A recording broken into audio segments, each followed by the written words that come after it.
Alrighty.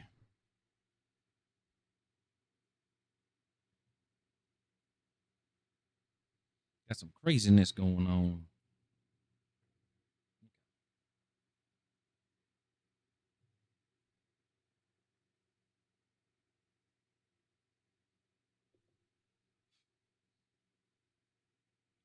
All right.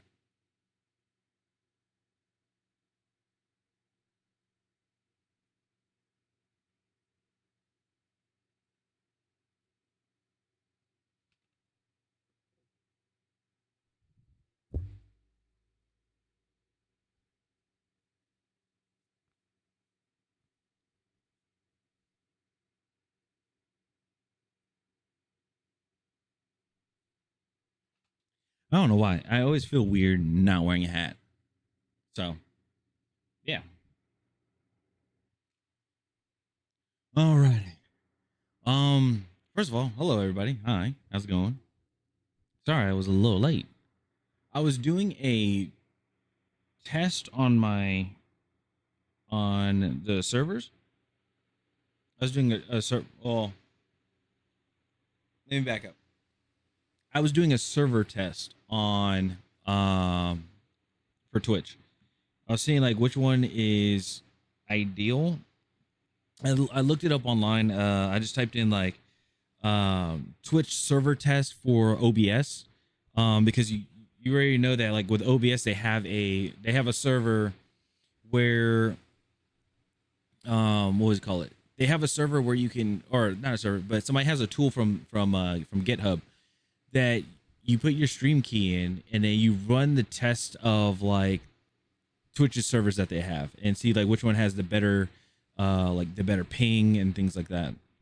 So I set mine to a certain region. Like obviously I'm in North America, but I set mine to like a certain server, and I'm gonna give it a test today and see what happens.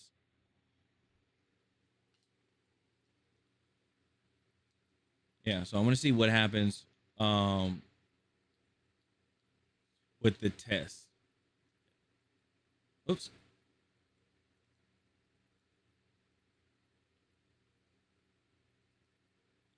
Give me 1 second. We got some stuff to talk about. We do. We do. Look at this one. But yeah, we got a good amount of stuff to talk about. Um 1047 games. Battlefield, or not Battlefield. Well, 1047 games. Yeah, I guess we'll talk about some. We can talk about a little Battlefield too. But we got 1047 games. We have GTA. We have Xbox. Like a lot of stuff happened. A lot of stuff has happened. And also, I'm sorry, I haven't been posting any videos about like the game industry and everything like that. Obviously been reacting to like videos and stuff, but we haven't done article reads or anything like that. I do apologize for that.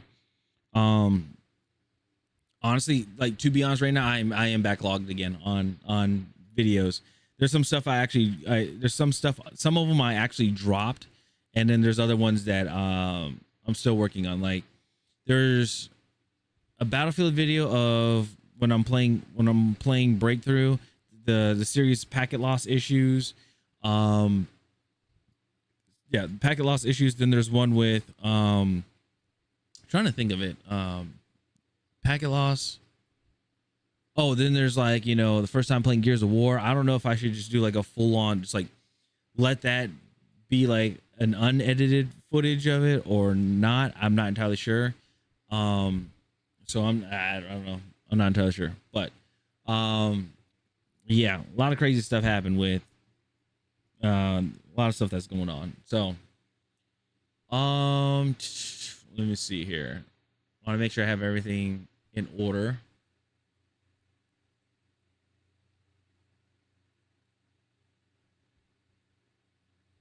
All right.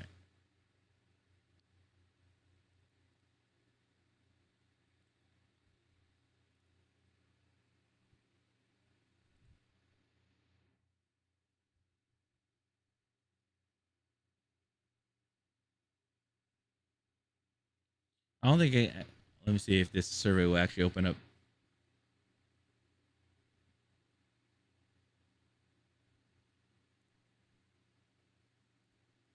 Okay. There is a survey, but I don't think it showed anybody. Let's see here. Let me do this real quick. Fair enough.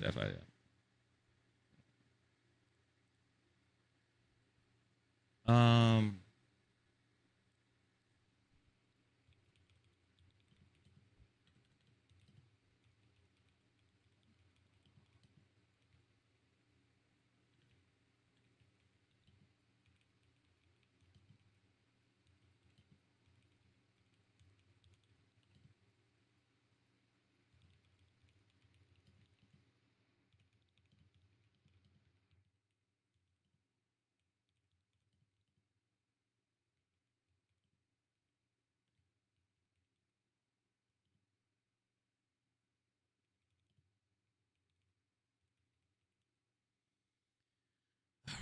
All right. Let's see.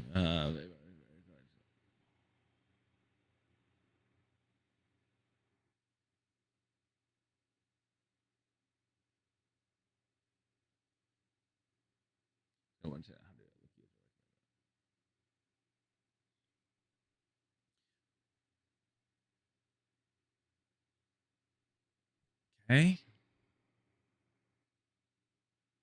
Sorry, guys. Let me just got to do this real quick.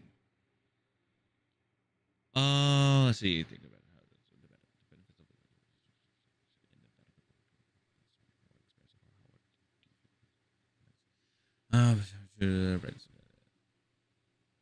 yeah. Sorry, these are just like reactions. Gives access to challenges and gives new content. Gives me access to challenges.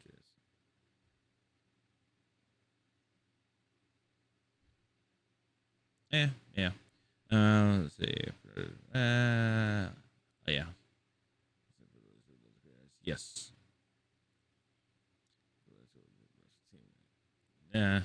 No. Yes.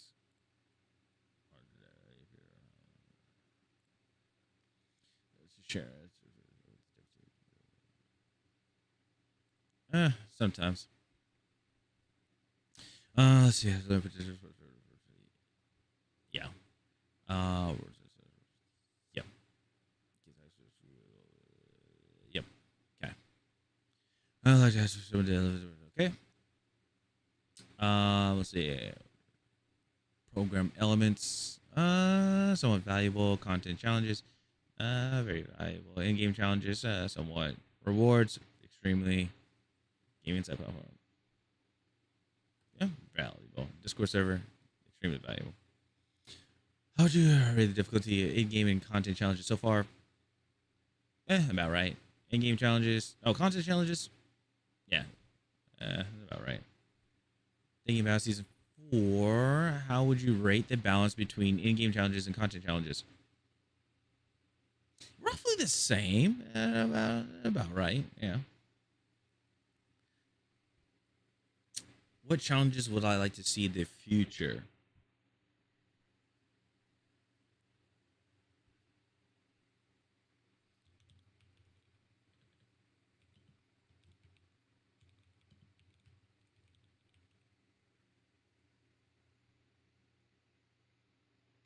Um.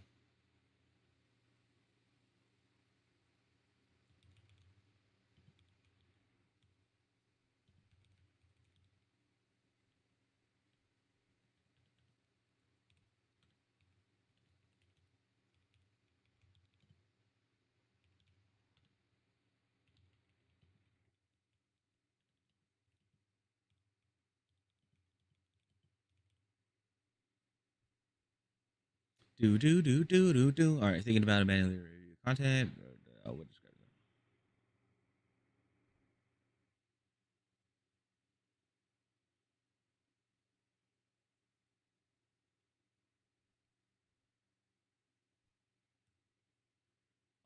It's for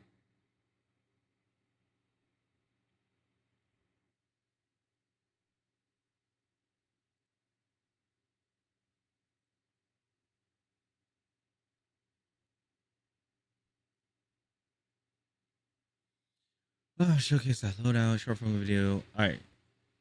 Uh, it's all right.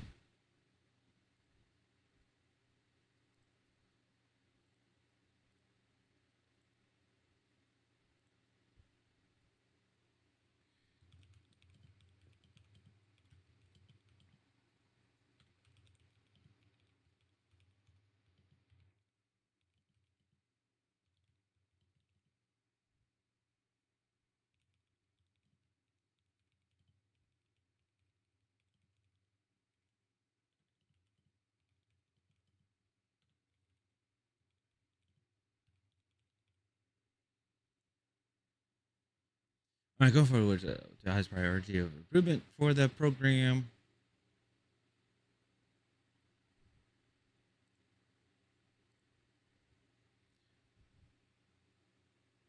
Hmm.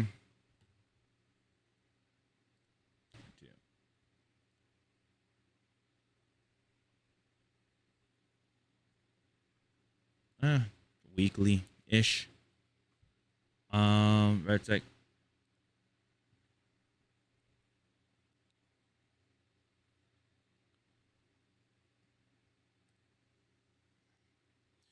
Let's see. Which Battlefield modes, experience, and content types have generated the best content opportunities during? I honestly don't know. Top Gun, I guess. Limited events. New maps. What types of Battlefield content perform the best with your audience?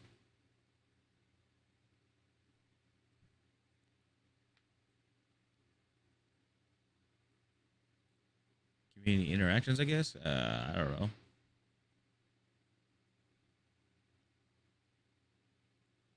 I really don't know. Hey, crazy, what's going on? I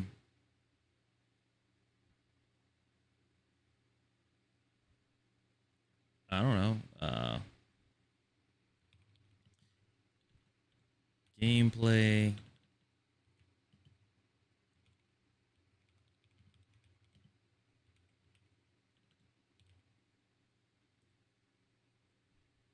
What if only has taken advantage? Have you jumps?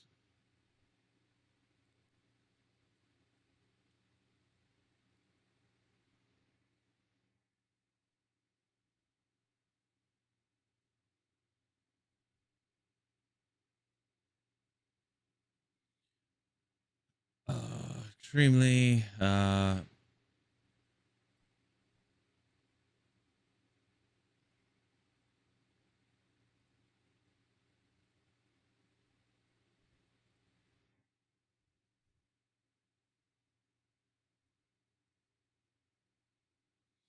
right. What are the? Are you gaming or answering questions? Answering questions real quick because there's like a survey, but after that we're gonna get into some stuff that happened this week with in the gaming industry, and then afterwards we'll get into Battlefield. There's just a lot of stuff that happened. Let's see. What are the biggest barriers preventing you from creating more Battlefield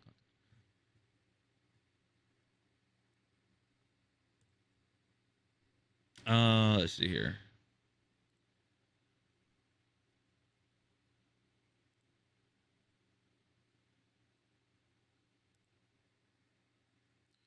What creator focus improvements would most help you produce better Battlefield content? Honestly, nothing comes to mind.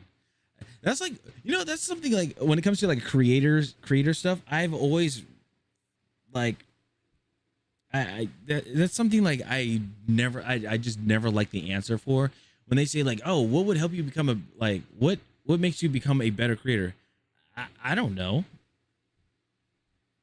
Like, I just make videos for the heck of it, and then I do little edits and stuff, and then I throw it on the I do edits and stuff, and then I just throw it on YouTube. I don't expect it to be like a like a banger of a video. It's just like, hey, you know, I played Battlefield and I had a good amount of time and that's it. Like this was a pretty cool thing. Most of the times it's just like, oh, trying to get this gun finished, trying to get this gun to mastery 50. When I get to level 49, all right, let's do a video. Let's talk about the gun. Let's talk about, you know, let's play the game. Let's talk about the gun and stuff like that. And then get to master 50. Let's showcase what it looks like with Unstoppable Force on there. And then yeah, and then just talk about the journey of the weapon. That's it. Like the journey of using the weapon. Right now we're on the interdictor, which is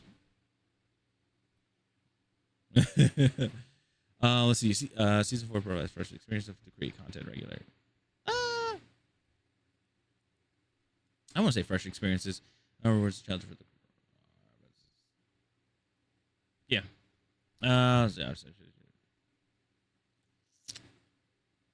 I honestly don't know. Battlefield's currently easier to create. Would anybody think that Battlefield is currently easy to create content around than it was in the previous seasons? I mean, you do have the Top Gun mode. Yeah, somewhat agree. All right. How long have you been? How long have I been creating content? Shit, I don't know. Let's say that. Which best? Your content creation hobby is just fun, pretty much. How many followers, subscribers do you have across all platforms? Yeah, there's no way I have 25K. Post your Battlefield content on Twitch, YouTube long form, YouTube live, TikTok, Instagram. I guess on everything except yeah. Oh wait, hold on. Can be okay, and then there we go. Which of the following content formats do you use to create Battlefield 6 content?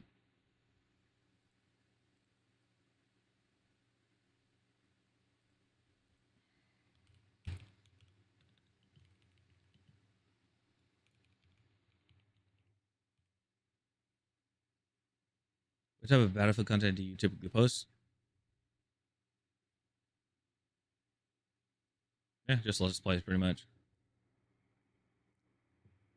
I, I honestly I have no idea. I guess that is really telling me. I guess doing this survey is really telling me how I am as a Battlefield creator. If I'm just like I don't even know what my content is, it's just like I play the game and I try to get the gun mastered. I don't think that's really a specific thing, you know. Let's see. Sorry.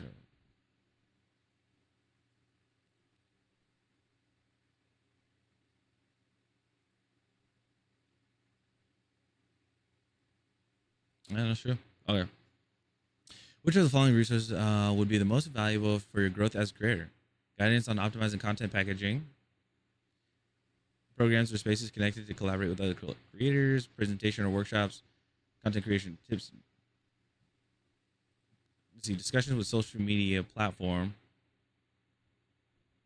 Yeah, that worked.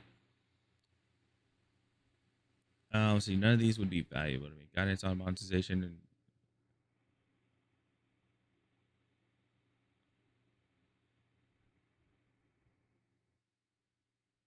alrighty. To create and stream content.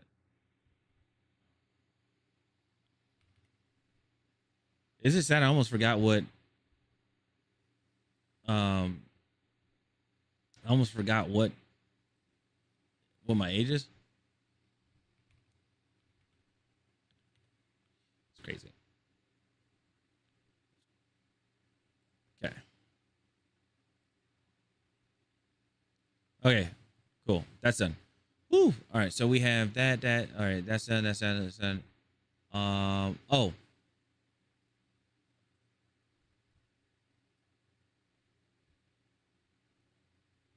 Okay.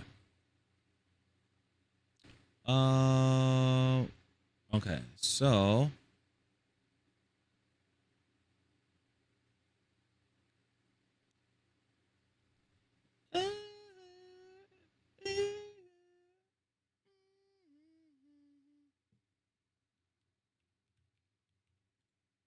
Oh, whoops.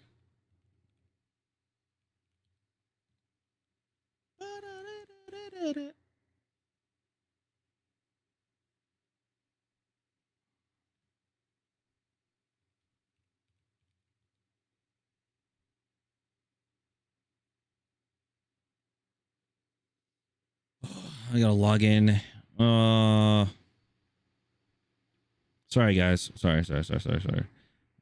Let's see here.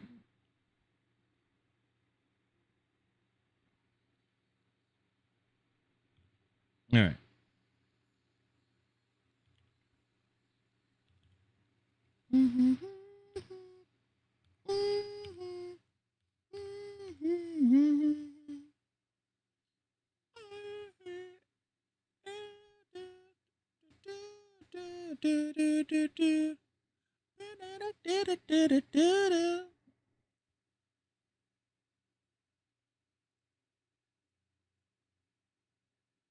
All right.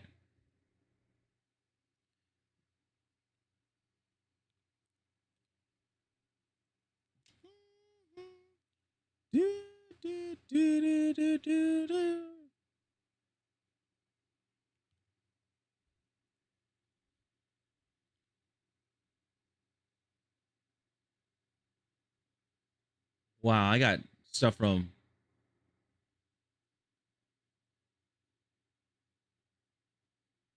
Wait, Cause Division invited Infinite Campaign Co-op fight your. Oh, I didn't even. This is a long time since I've been on the Halo campaign, Halo thing. All right. Um,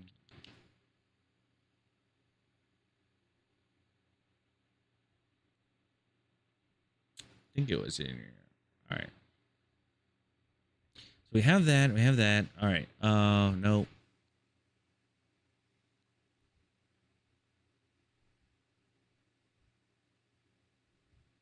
Oh, it was Battlefield. All right. Where to go?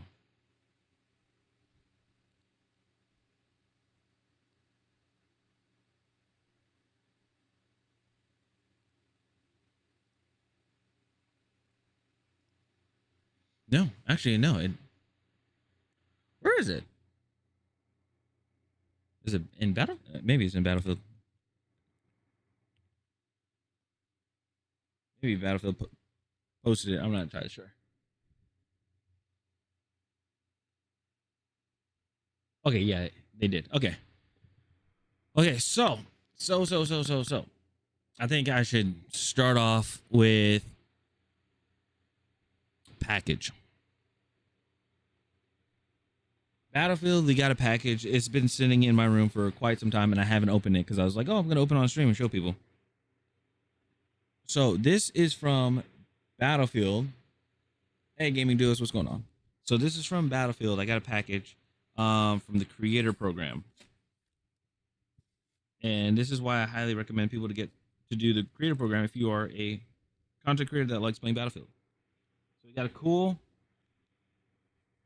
poster, little poster. All glory, no mercy. This is all from season 3. Okay. Okay. We got a cool. Oh, it's attached to it. So we got a cool 511 bag. It's a single sling bag. Sick. And it has the season 3 patch on there. It says Warlord Supremacy Season 3. That's pretty cool. It's pretty sick, right? That's pretty sick.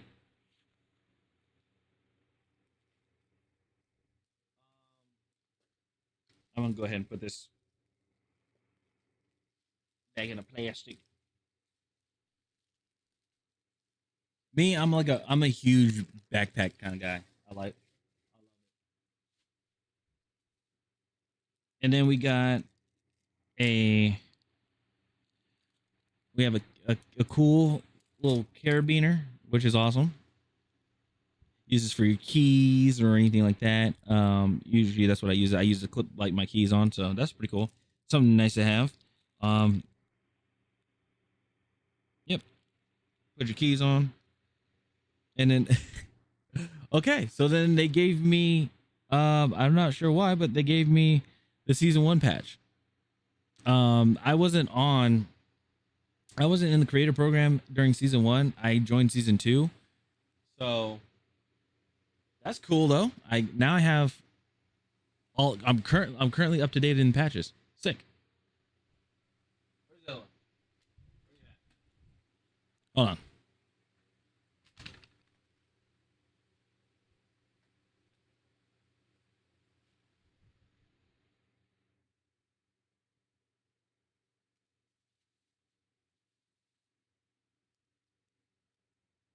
So now I have season 1 right there. Oh, my face is white. Season 1. And then we got season 2. And then we have season 3s right there. And then whenever season 4 drops, which I think is at the end of each season, we get some cool stuff. So that's cool. Battlefield, appreciate it. I appreciate all the gear.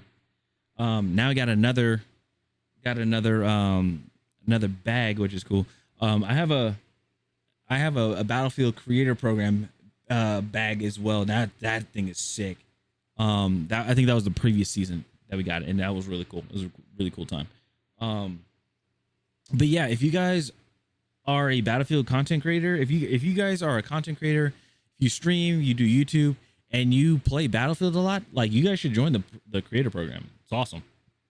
It's a really cool thing. Awesome people to meet. I've met Enders, I've met Silk, I've talked to Cammy. I talked to like a lot of these people. Like, we constantly talk in the Discord and like hang out. We talk about some stuff that we usually talk about stuff like that's coming out. Big brother Steve, we talked to him. It's just awesome. And then everybody's so like nice and welcoming. Like, they're like, hey, anybody want to collab? And then collaborations are like really cool. It's really, really, really cool. So I highly recommend it. To do there you go. Yeah, but I highly recommend it if you guys want to do the Battlefield creator program. All right, so we have a good amount of stuff with just game industry and everything else going on as well. Okay, I guess we will start with Battlefield. Actually, no, we should end it off with Battlefield, but let's go with now I remember what the other one was. Go here, new, click this. All right.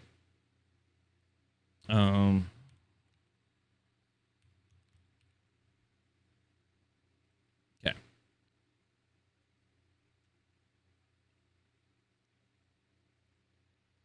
Okay, so a lot of stuff happened. So should we start with GTA? I guess we'll start with GTA. GTA came out with, or Rockstar came out with a statement. They came out with a big old statement. So if you guys do not know, there was a group of hackers that hacked, or that apparently stole content from Rockstar or Take-Two. And it was in protest.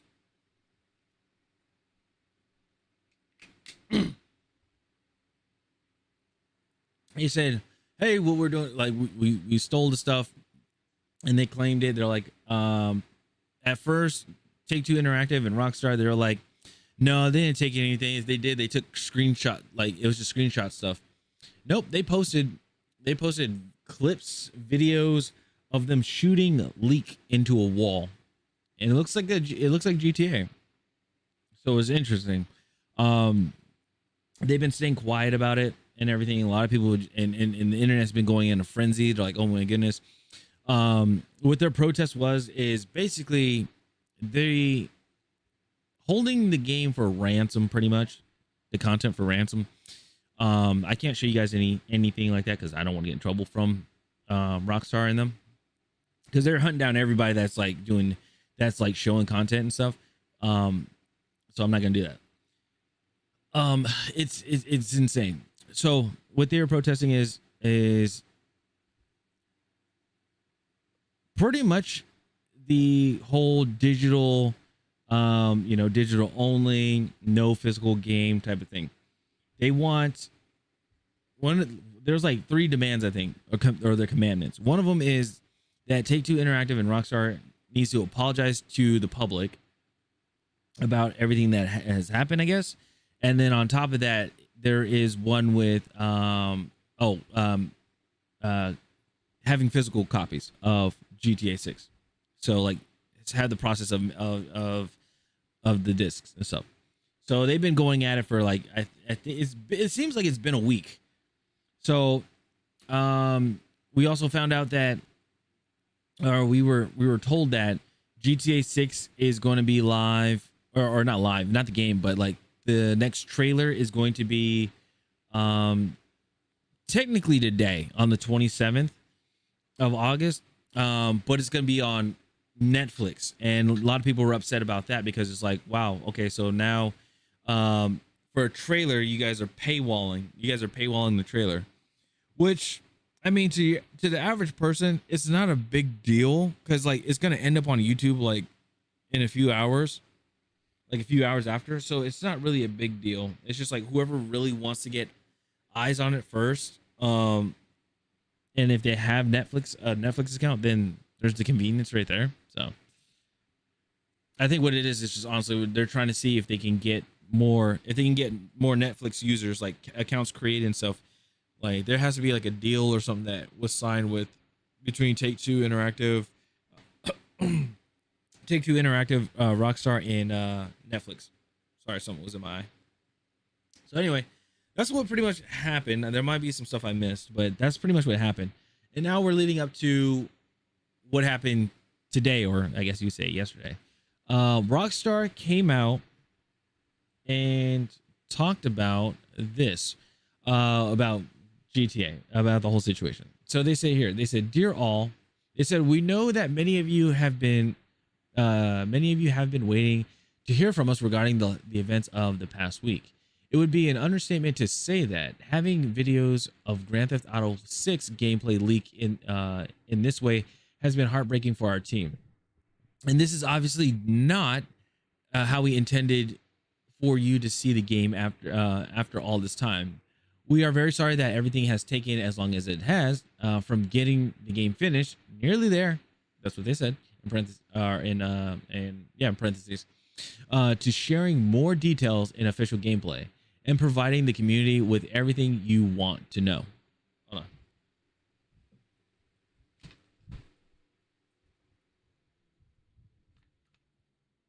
Sorry, I had to turn down my fan a little bit.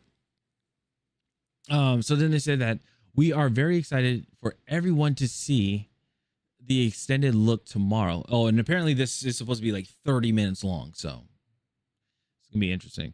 Hopefully it's game. Yeah, so they said gameplay and stuff. Hopefully it is gameplay. It's not just a cinematic trailer. Things of that nature. For me personally, I to get me sold on the game, it has to be gameplay. I got to see gameplay before I make a decision to buy anything. Let's see here. I'm sorry. Yeah, so we are very excited to see. We are very excited for everyone to see the extended look tomorrow. It has taken longer than we wanted to get it ready with everything that we wanted to do. We know we need to exceed your expectations, and we are determined to deliver at the level you expect and deserve. While it is unfortunate that the intended game experience may now be impacted by some spoilers, we hope that everyone will wait a bit longer to experience the game for themselves on November 19th. Okay, so they took a little page out of out of Bulkhead and War Dog's playbook. Okay. They said that we want to thank everyone in the community who has reached out with messages of support this past week. Your words have meant more to this team than you can imagine. Ultimately, we are making this game for you, and without you, we wouldn't. or sorry, we would not have the privilege of making games. We look forward to sharing more with you soon. So, yeah. Um, I don't know. Again, people like this is pretty cool. These are the discs for all GTA except for GTA 6 down here because you can see it says Grand Theft Auto 6 and it has like a little paper with a code on it. So, yeah, people are upset about, they want to have a disc, and I still, again, it makes sense because if you have all of these, you want to have the collection. You want to have like a collection of the discs and stuff. But unfortunately, it has to come to an end. So, let's see here. Let's see. Does it play? I have followed them for like a few months now. Things that are going on with like, just the digital ownership and stuff. It's insane. So they said that releasing a game this highly anticipated as a throwaway digital rental is the opposite of exceeding expectations. Feel for the devs who worked so hard and now have to endure the game getting spoiled and treated as disposable by the publishing department. They deserve better too. That is true. Like I think through this whole thing, I don't think anybody is blaming the devs or anything. We're like everybody's just mad at PlayStation and mad at not marketing but the publishing team because they're like, we're not putting it on the disc. And it's like, well, honestly, they should put it on the disc because remember, Sony announced that in 2028 is when they are getting rid of digital, or when they're getting rid of physical discs. So why start super duper early on the most anticipated game yet? Like, right? Like, why would you do that? So I'm not sure if it's and again we also had that they had a talk, if I recall, that GTA and Sony had an exclusive deal or something like that. Let me see. Sony GTA 6.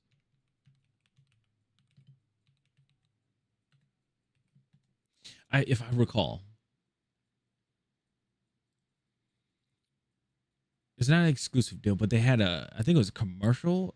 It was a marketing partnership. That's what it was. So let me put here.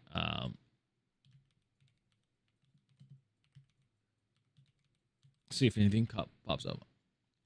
Okay, let's see here. So Sony and Rockstar Games have official marketing partnership for Grand Theft Auto 6, meaning PlayStation leads worldwide promotion for the game without making it a platform exclusive.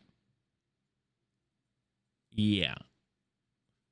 So it sucks that they're doing that. It does. It's insane that they are doing the craziness of. Sorry, it's crazy that they're doing stuff like this where they have a company now that's being hated by almost everybody. They have a deal with them. Now, if I recall, they did this deal was signed before everything broke out because they also had like the GTA theme on the PlayStation, like for for the PlayStation home screen stuff.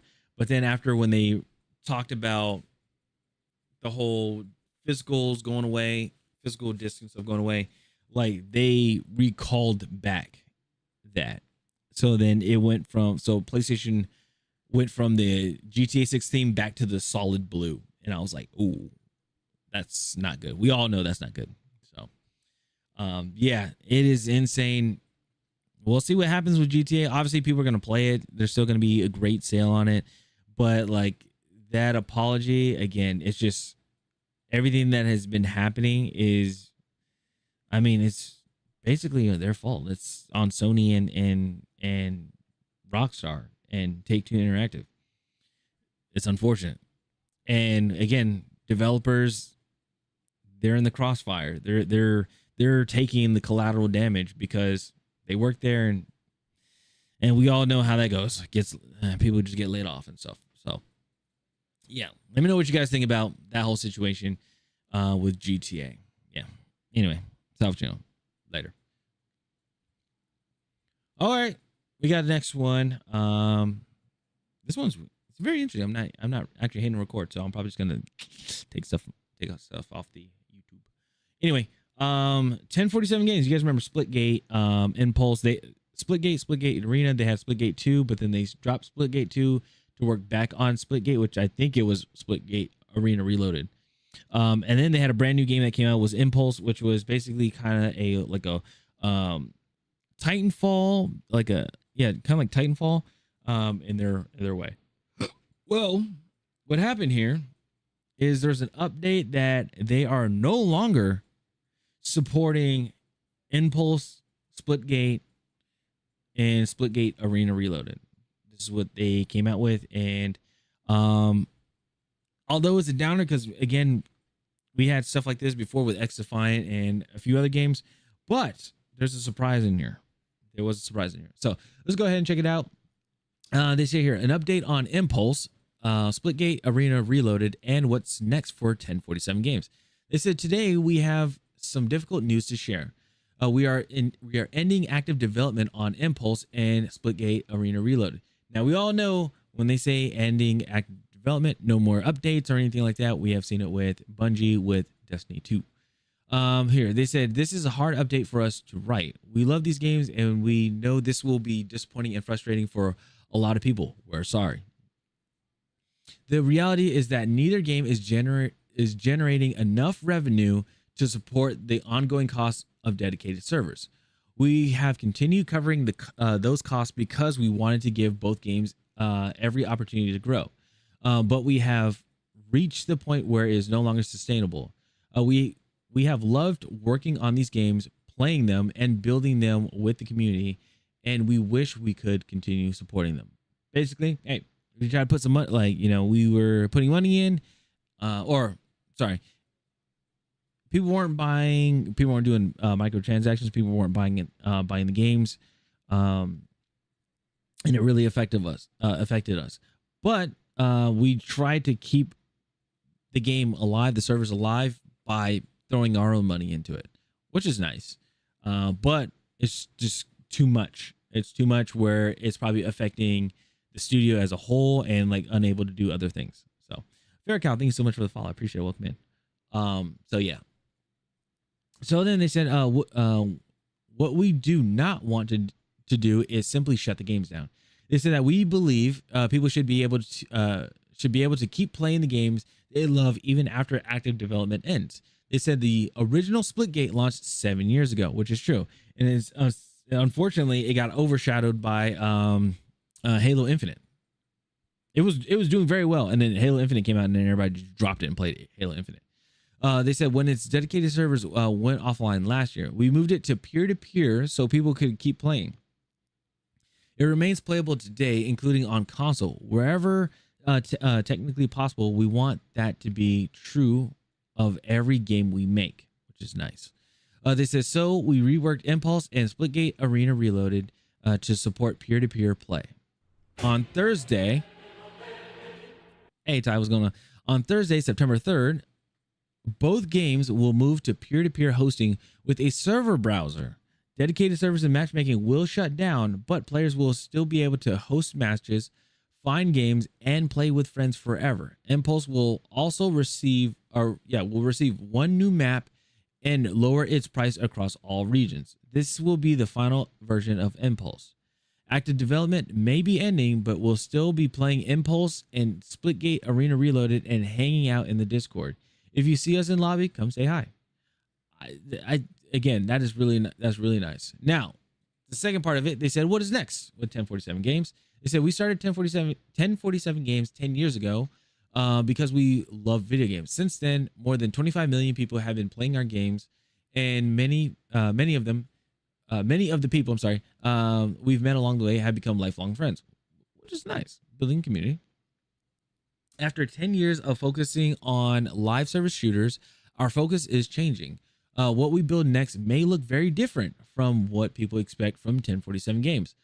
But what has not changed is why we are here. We love making games. We learned a lot over the years, and we will carry those lessons into what we build next.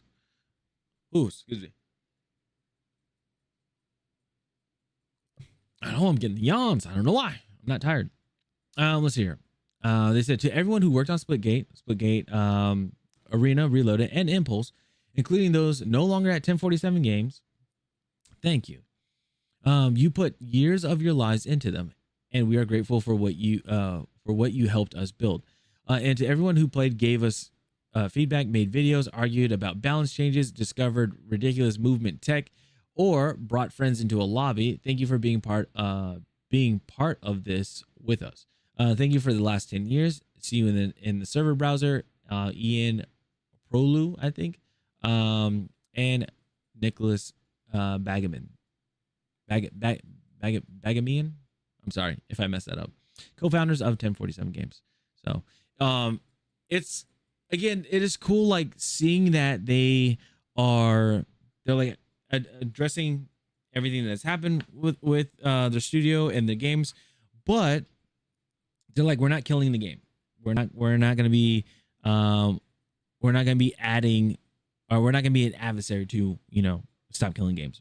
We're not going to do like the AAA game industry when the live service ends. They're not just going to cut the whole thing. It's going to peer-to-peer, which is great. I think it's a good idea. Now the scary thing is when it comes to peer-to-peer is that you can have lobbies where people are hacking and things like that, and can cause a bad experience for everybody. If you don't believe me, try to play Call of Duty. Play the older Call of Duties on PC. Try to play an online match on PC. Yeah, those stories are insane. But let's see here. I want to see what some people are saying. Let's see here. This generally sucks. Splitgate 1 was special, and once Portaling clicked, it felt like Halo 3 on steroids. The community was great too, and I made some generally cool friends though through it. They said you guys were listening to us, but launching Splitgate 2 was so bare bones, was a huge mistake. Let's see here. Oh, and they said then the rebrand never really fixed the reason people left. Massive respect for moving both games to for peer-to-peer though. Every dev should take notes. Games shouldn't disappear forever just because development ends. GG's 1047. Generally sad to see it end like this. It's crazy. Like when it comes to like, I could be wrong. Like I think when it comes to 1047 Games, it seemed like Splitgate 2 like came out shortly after Splitgate was out. I could be wrong. Splitgate.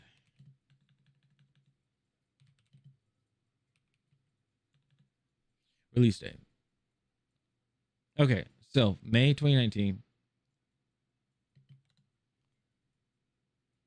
Oh, never mind. I'm way off. Okay, 6 years. There's a 6-year gap. But I feel like you'd still put more into Splitgate, right? Like you'd want to put more in Splitgate. I would 4 years at least, just like solely working on that, fixing it and everything like that. That's me personally. Before doing a Splitgate 2. And then they said Splitgate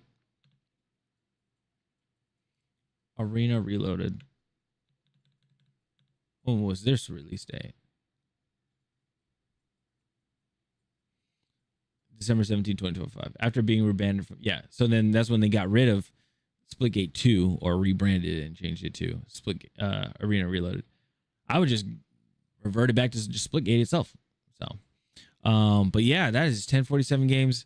Let me know what you guys think in the comments about 1047 Games and the way how they went with it. Do you guys think that was a very honorable thing that they did, making it peer-to-peer and things like that? On top of that, do you think they are going to, since it's peer-to-peer, do you think they're just going to leave it at that and like just keep that game up, or not keep the game up, but like people will be able to play it years and years and years and years down the road? Or will there somehow be a disappearance of the game? Let me know. Alrighty.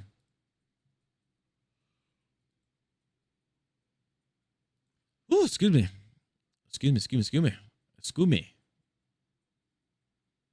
All right. I'm just getting tired. I don't know why I'm tired, but I'm getting tired. Anyway, I All right. Big one. Big one.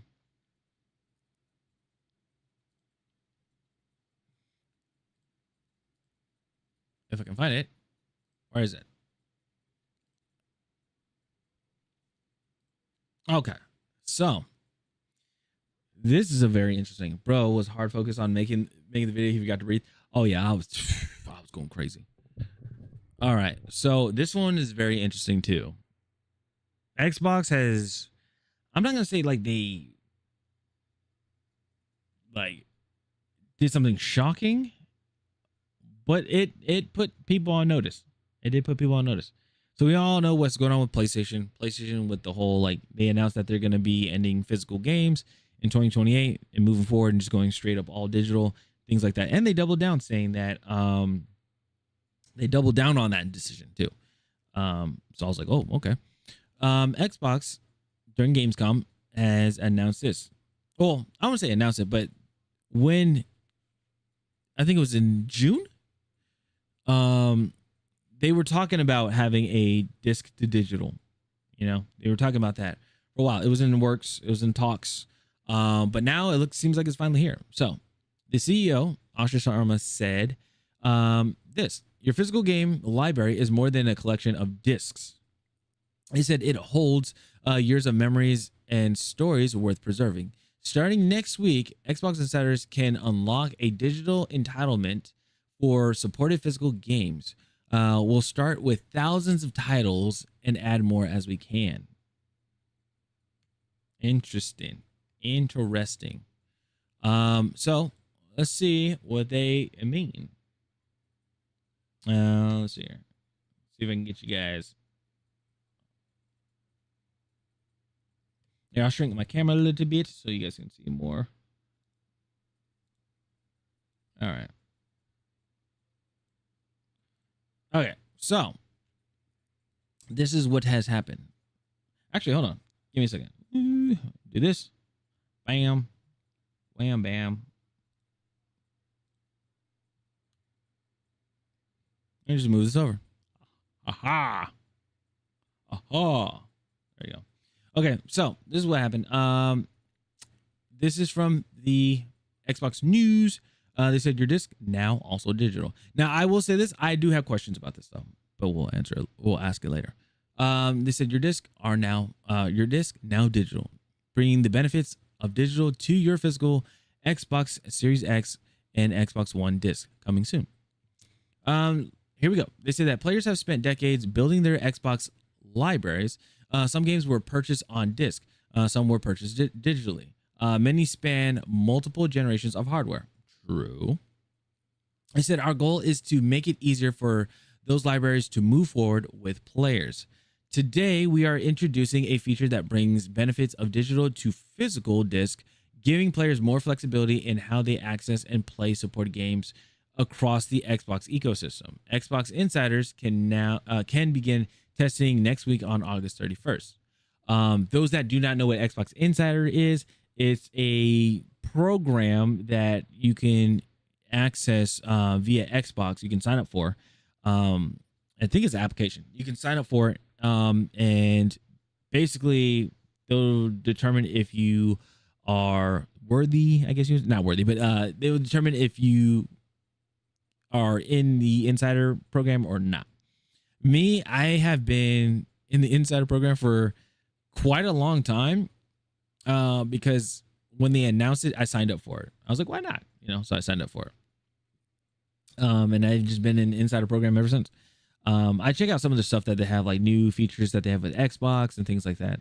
So it's pretty cool. They say that this is part of our broader commitment to game preservation. They said as technology, devices, and distribution continue to evolve, preserving access to the games people own matters more than ever. Yeah. What's up, Q? They say that most Xbox One and Xbox Series X disc-based games support this new feature. Players can claim a digital entitlement by inserting a supported disc into an Xbox One or Xbox Series X console and launching the game. Once the entitlement is claimed, you can experience the benefits of digital, including Xbox Play Anywhere and Xbox Cloud Gaming were supported while your physical disc continues to work exactly as it always has. So you put the game in, you put the disc into the console, and you get a license. Now, my question is, well, I'll finish after I'll finish this. So they said here, we are starting with thousands of titles, and will continue to add more over time.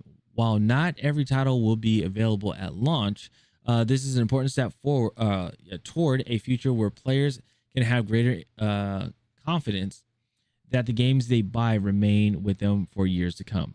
Not forever, but for years to come. It's very interesting.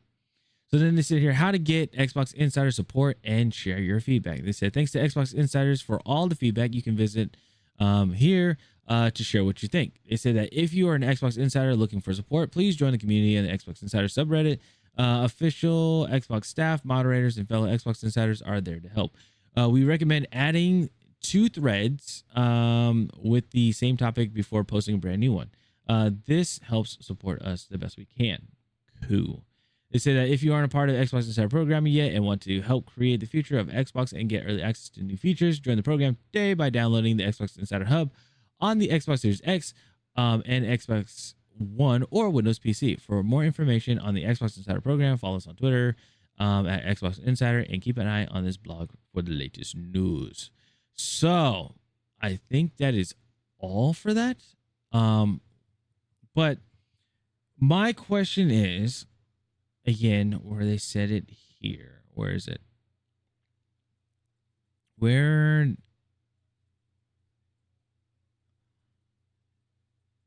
This part. Players can claim a digital entitlement by inserting a supported disc into the Xbox One or Xbox Series X console and launching the game. Once the entitlement is claimed, you can experience the benefits of digital, including Xbox Play Anywhere, and while your physical disc continues to work exactly as it always has. The big question I have here with this is that if you were to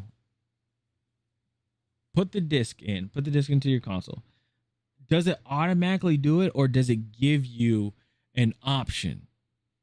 Like, if you pop the disc in, they say, hey, this disc is not, or this disc doesn't have a digital license. Do you want to claim the digital license?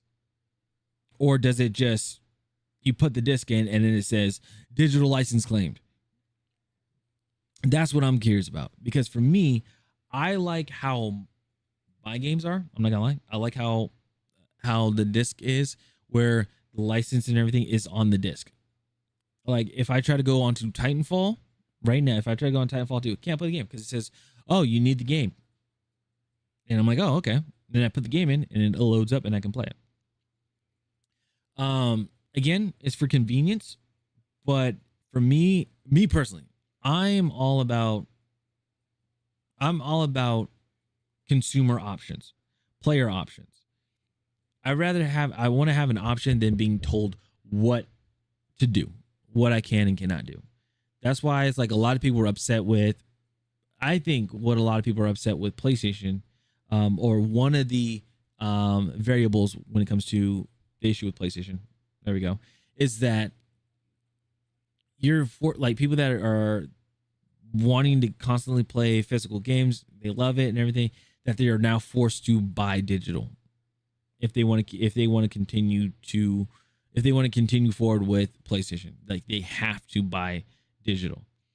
Me, I've always fought back on this, or I always pushed back on it because for the instance with Starfield, I got the limited edition that they announced on their website. I bought the limited edition, and they said you get 3 days early access. And that's the typical nudge, wink, wink when it comes to digital games, is the early access. You get a digital, hey, you get to play 3 days early, 4 days early, 5 days early. But if you get the physical, well, you gotta wait until release, and that's also a downside. That is the downside to the game, or just to games in general. It happened to me with Starfield. I got the limited edition, like I said, and And I was thinking I was gonna get early access, so I went to Best Buy 3 days early to pick up my game. Because I was like, oh, I should be able to pick up my game. They said, no, we don't have it. I was like, what do you mean? I was like, I get 3 days early access. I had the limited edition. They said, no, that's only for digital. I said, no, it's not. It's just limited edition. I went on their website, and it clearly showed that it did not say it clearly did not say, I'm sorry, that it was digital only. And then when I made a video and I refreshed the page, it popped up and said digital only. And I was like, mother, I was so mad. Still upset. But yeah, that's like one of the things that just makes me upset when it comes to digital, like digital versus physical, is that they really try to give the incentive of, well, if you go digital, you get to play the game early and stuff.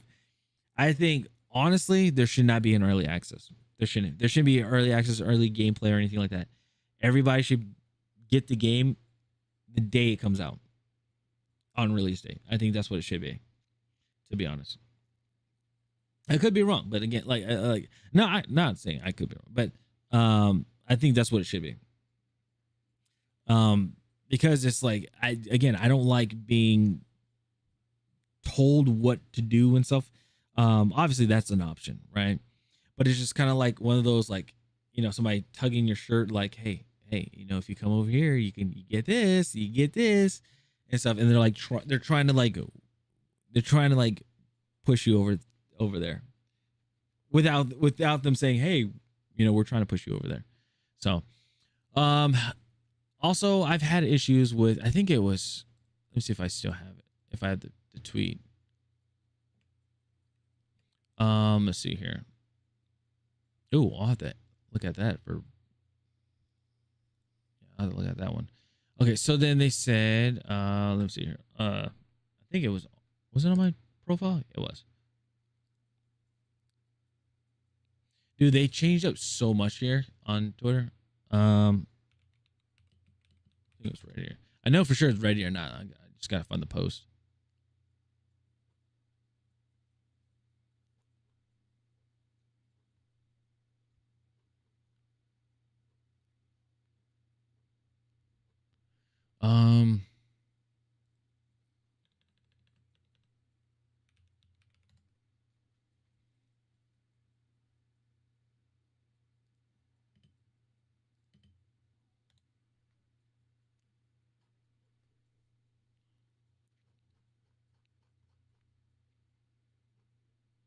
Well, that's interesting. Latest. Okay, from me, but okay, so this is all janked. If I type in Xbox, let's see here.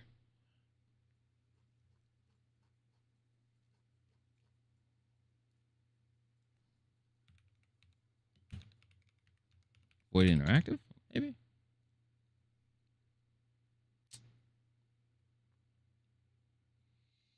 Nope. Okay, fine. I'll do it this way. Search.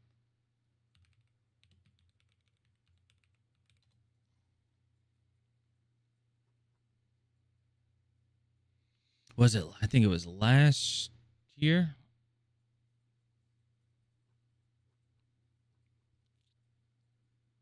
Void Interactive Xbox.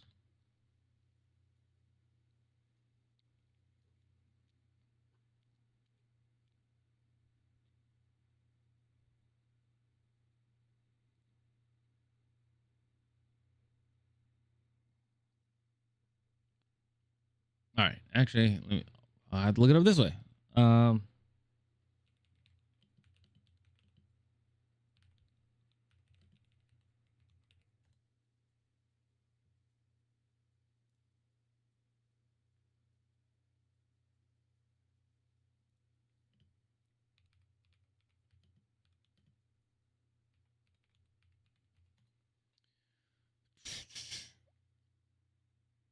Okay.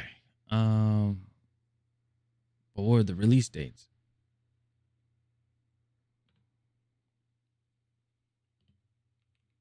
Yeah, release date. Let's see here. There we go. Okay, found it. Found it. Okay. Goodness. So this is what happened with Ready or Not. So Ready or Not, because I remember I was pissed. I was pissed when this happened. So Ready or Not, or Void Interactive, they came out with Ready or Not for console. They said, hey, we're finally putting out a console release, right? When they announced it, I immediately pre-ordered it via GameStop. I got mine through GameStop. And I was like, okay, cool. They said that we're going to get it July. That's what it was supposed to be, July. When they came out later with the announcement, they said, oh, it's only for digital. And I was like, you said there's physical and digital. Why isn't there physical? They never explained why that physical games were pushed back. They never said anything. So then they said that it was going to be in August. I remember that. And then I waited until August, didn't hear anything. And then they announced that it's going to be September 26th of last year. And I was so mad. But I kept my cool. I swear. Why? Because I have the game. I have the game now. It's still packaged up, but I have the game. Actually, let me grab it.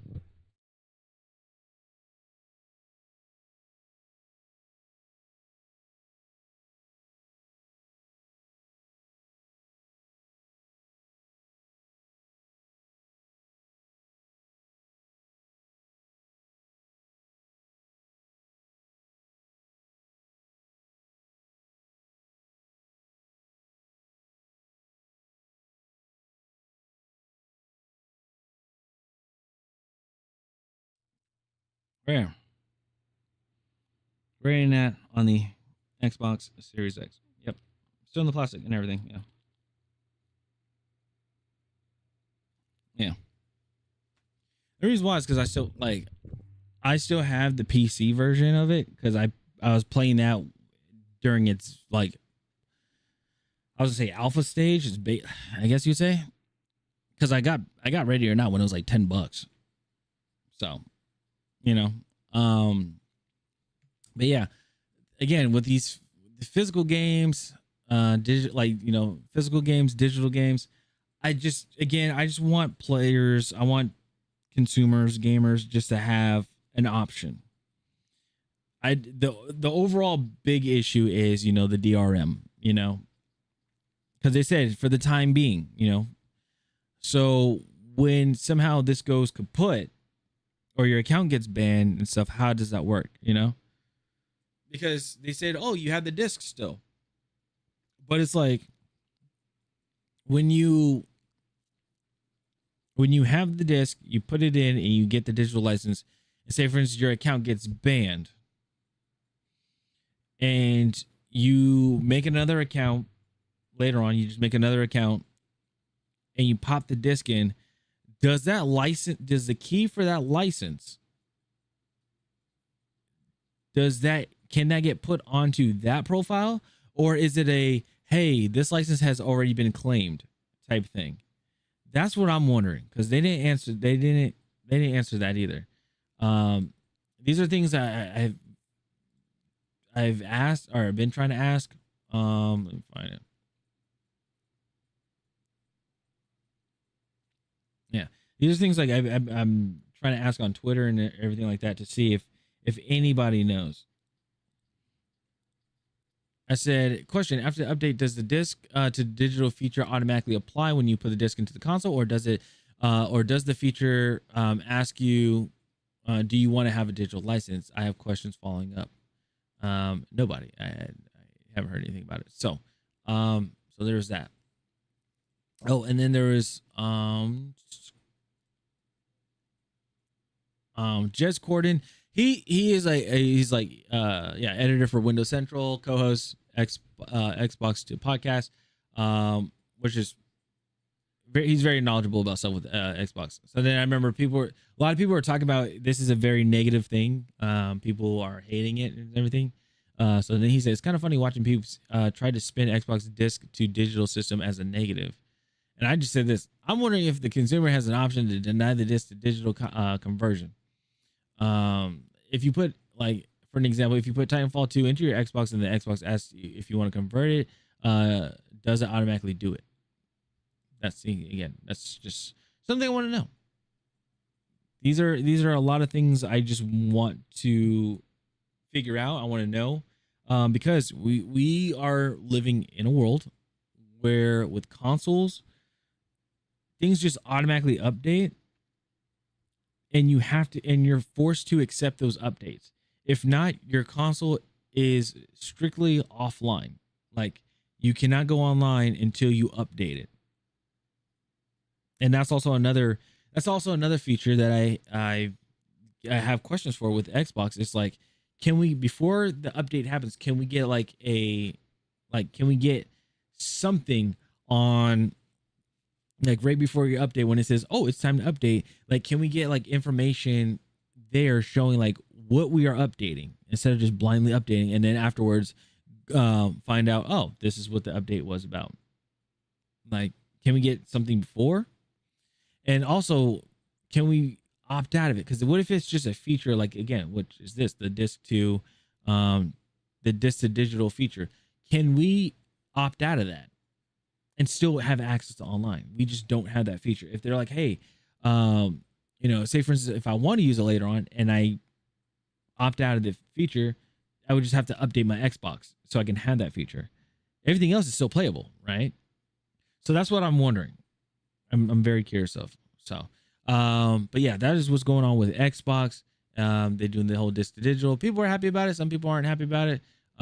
Things like that, things of that nature. But I would like to know your guys' comments. What you guys think about this whole thing with Xbox? You think it's a good idea? You think it's great? You guys like it? Do you guys not like it? You guys don't care? I'd like to hear your guys' thoughts. Anyway, Soft Gino. I'll see you guys later. Peace. Woo! Struggle bus. Struggle bus.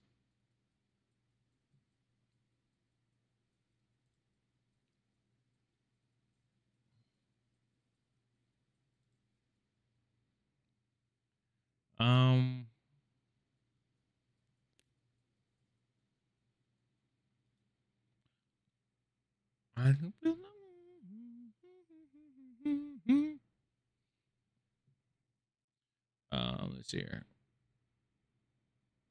Yeah, I think it's time for me to get into some Battlefield before I fall asleep in my chair. So let's see here. Let me double check. See anything with. Wait, what?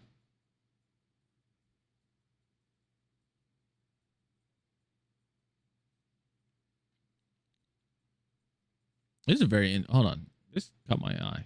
Hey, everybody. How's it going? Hope you're having a lovely day. Oh, Lewis Rossman. Hi. There you go. Let's check this out real quick. Hold on. This is interesting. So it says, Petlibro AI cat feeder starves cats and lets random people view its cloud connected camera. I remember there's a streamer that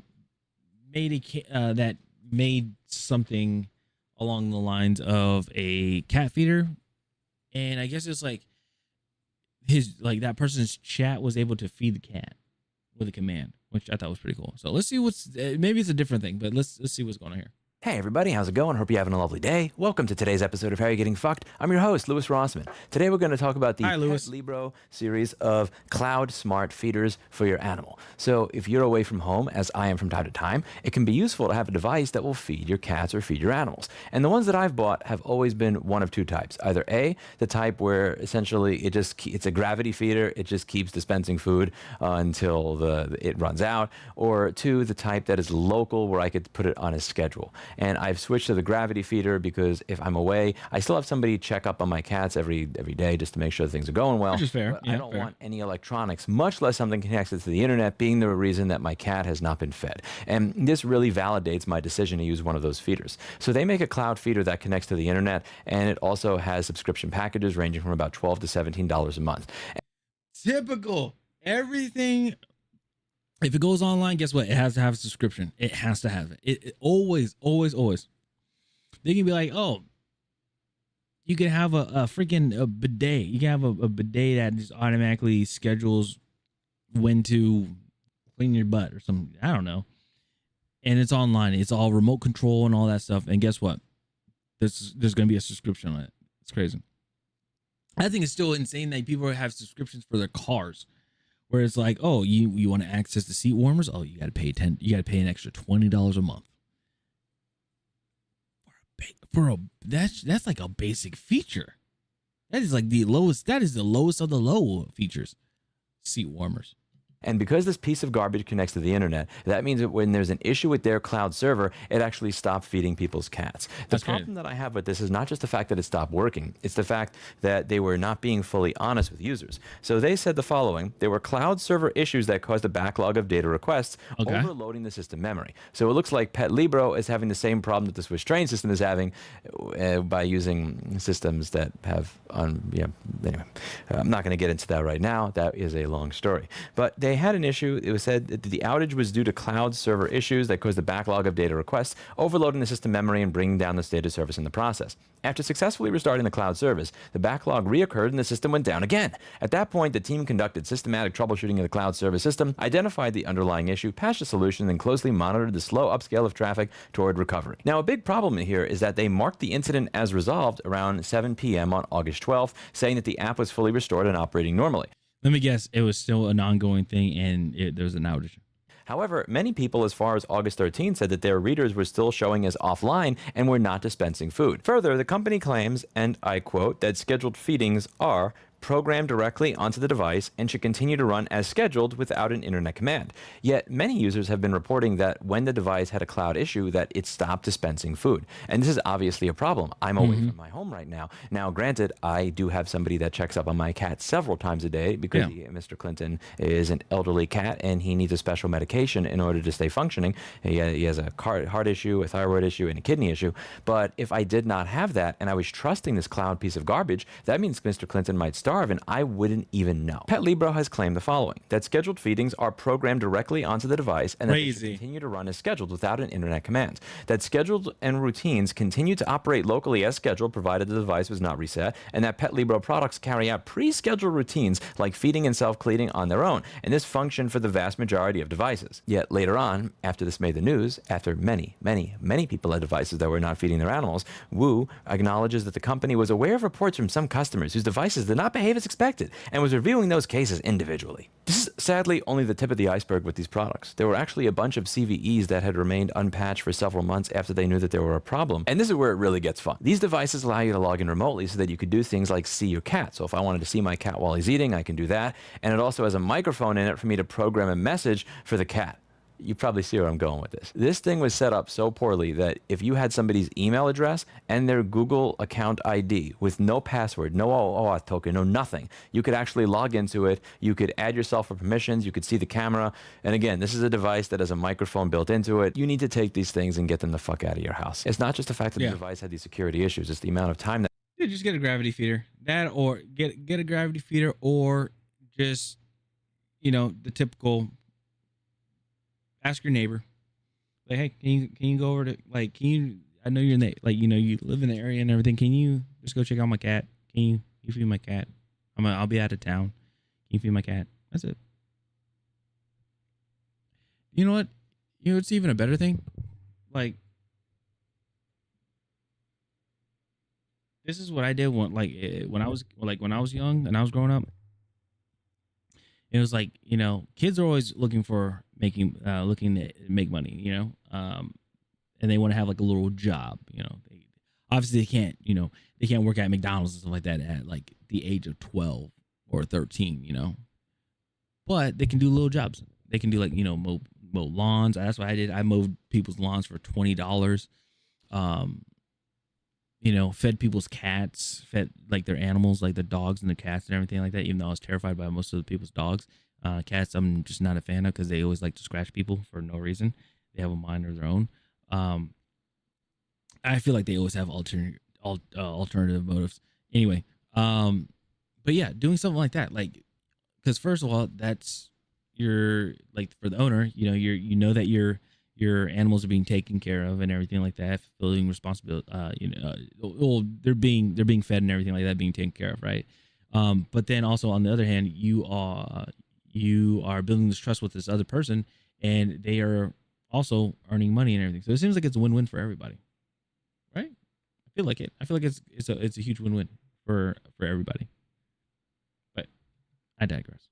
That passed from the time that the company knew these devices had these vulnerabilities and fixing it and telling the public. It's not just the fact that the devices stopped feeding cats at the point that their cloud server was overloaded, it's that they claimed that the devices still continued to function in spite of the fact that many of them did not.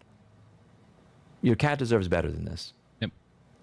Mr. Clinton would never pay $12 to $17 a month for a cat feeder. He has me for that, and I do it for free. That's it for today, and as always, I hope we learned something.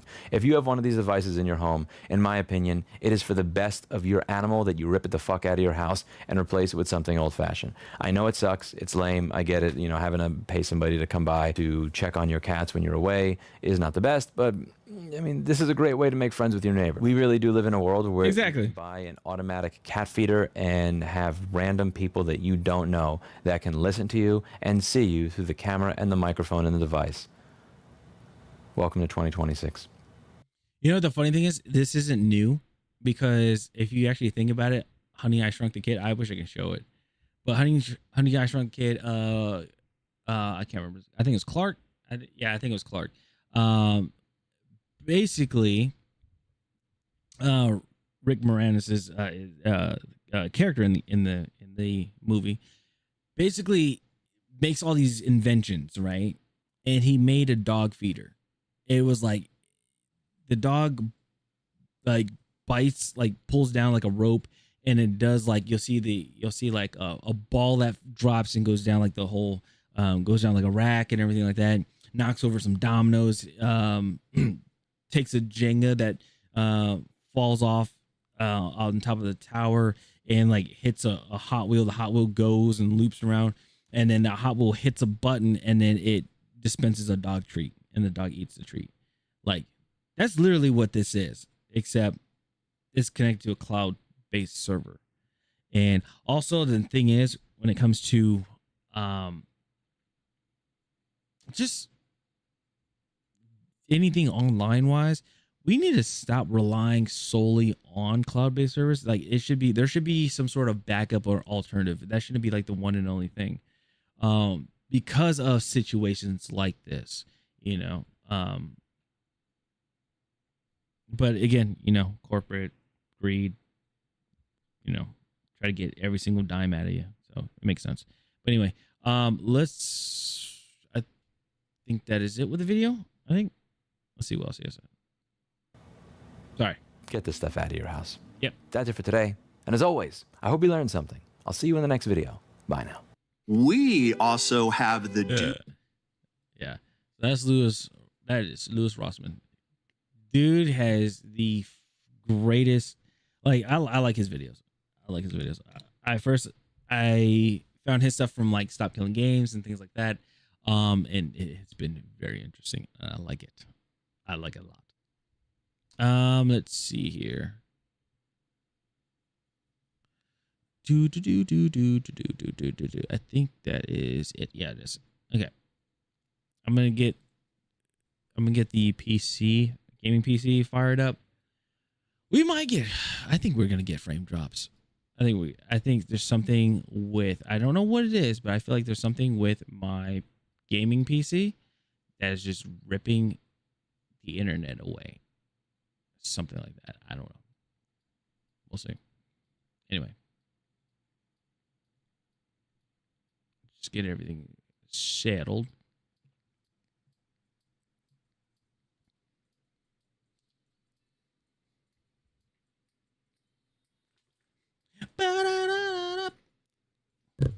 Ow.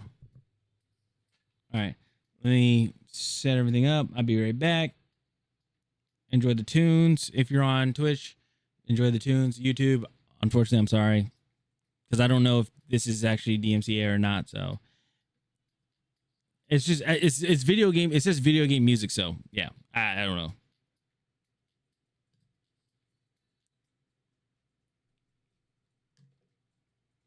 Also, go go get some drink, use the bathroom, all that stuff while I get all this stuff set up. Okay.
Okay.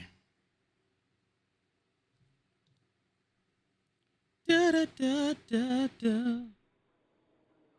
Wow, wow, wow, wow.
All right.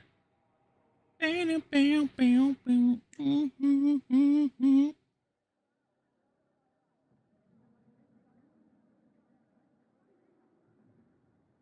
it's my glasses that are making me tired. I don't know.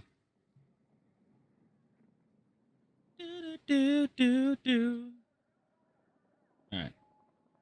Let's get it.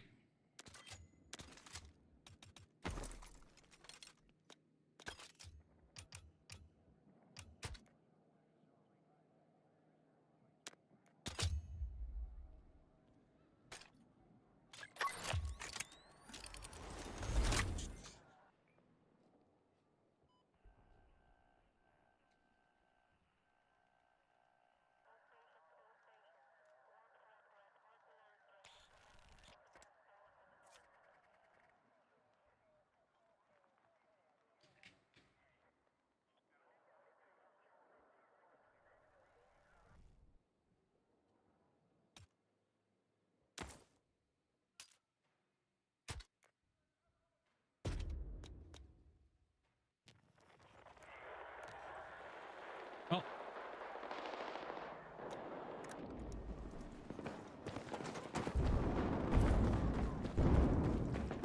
Really?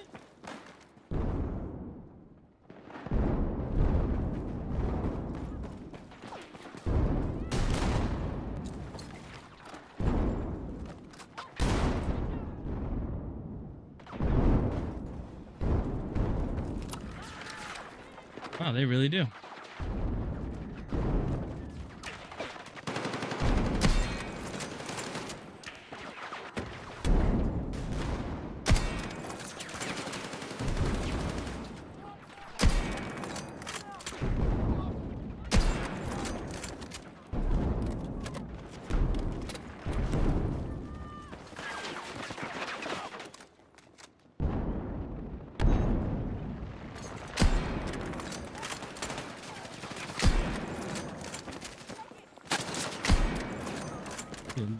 My reaction times. Yep.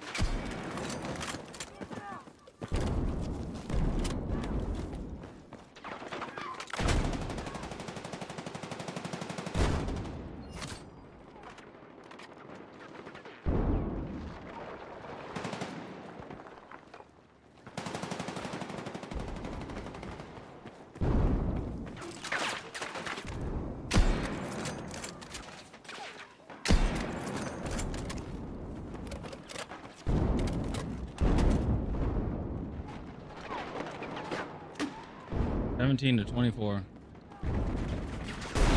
Wait, why am I in here? Why am I in here? Get me out of this.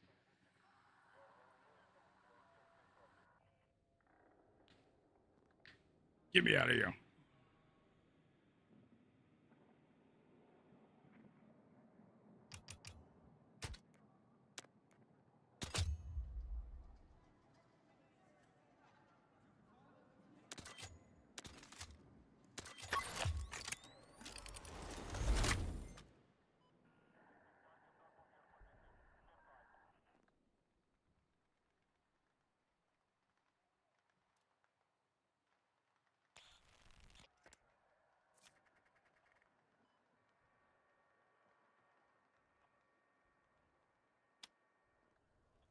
Okay.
Somehow I wasn't able to pick that up.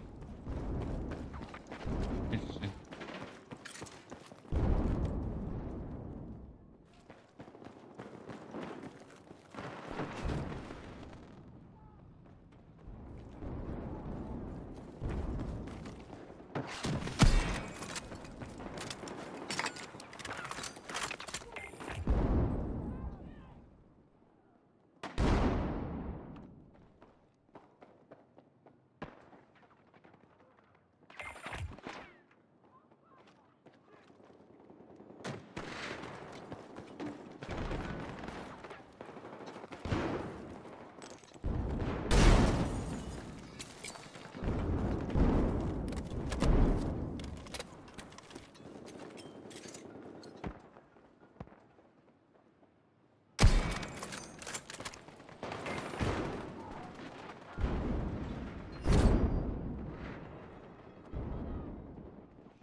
54.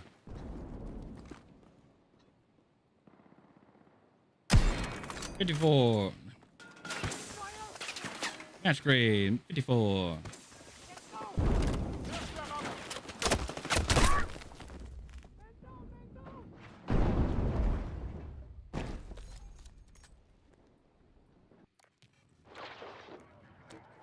Somehow he killed me.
Yo, I'm gonna get hit markers like crazy on this gun.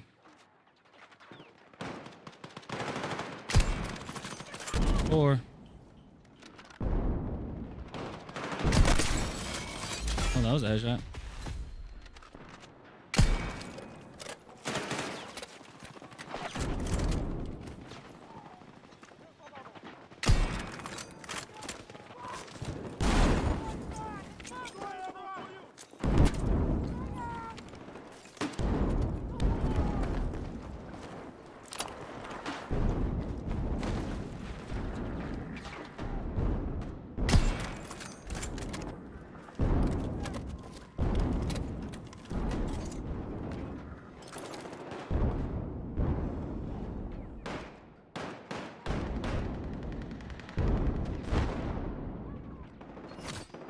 Ah.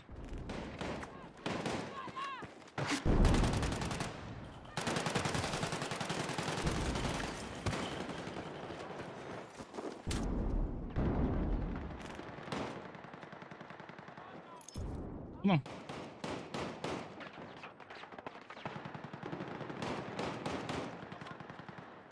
We're gonna push up mid.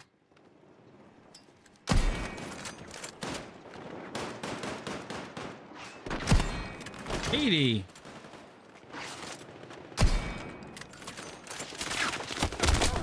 Dude, it's 80, 80, 80, 80, 80, 80, 80.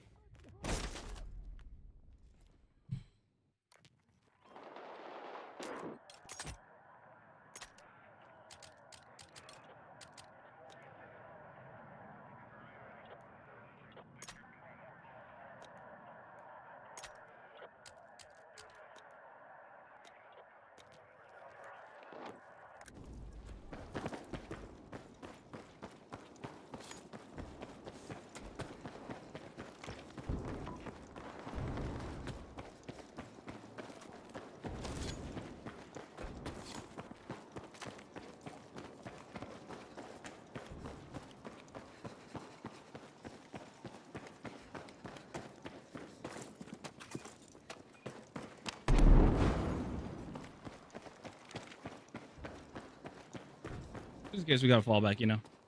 Just in case.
Maybe the 6 time wasn't a good idea.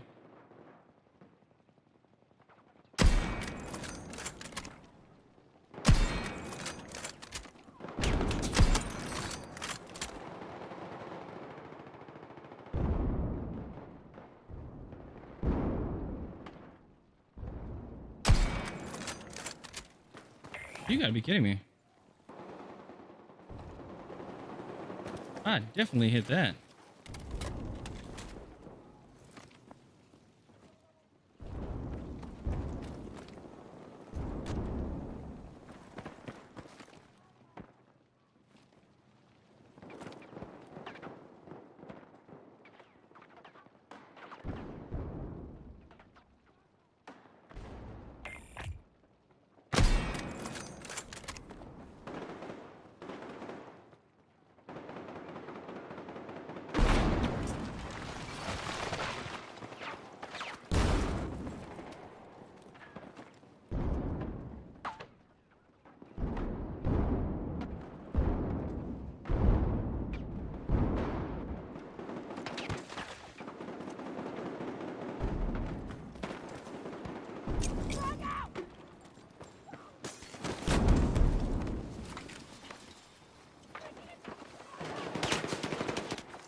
Oh goodness, I got an input issue.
Glad that a connection does that.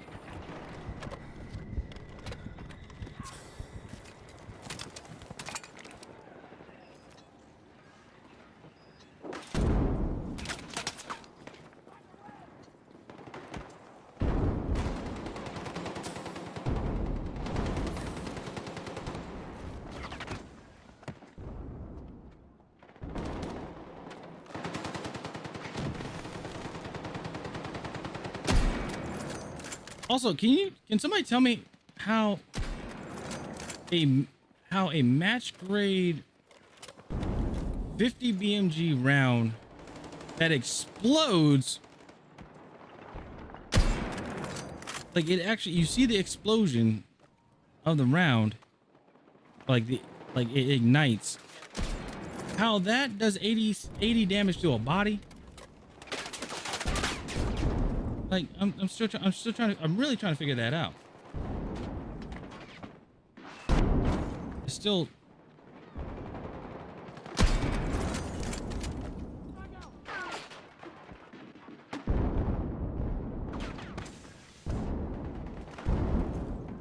surprising to me.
I don't like how I have to keep shooting my pistol.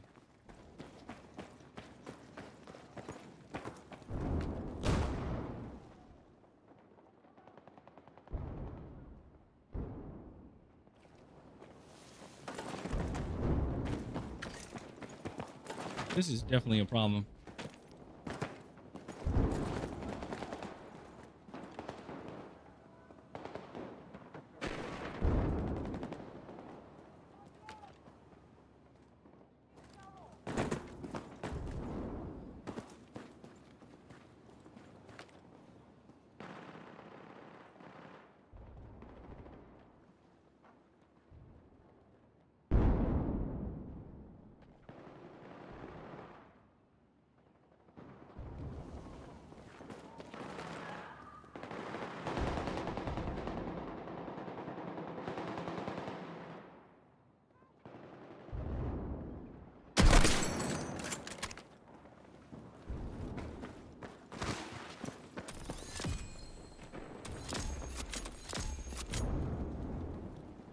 Yeah, got my 3-round mag. Nice.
Oh.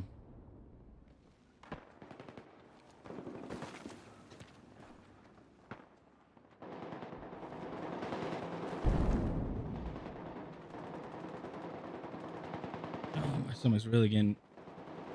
Oh, my stomach's really getting to me.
All right.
We'll try this.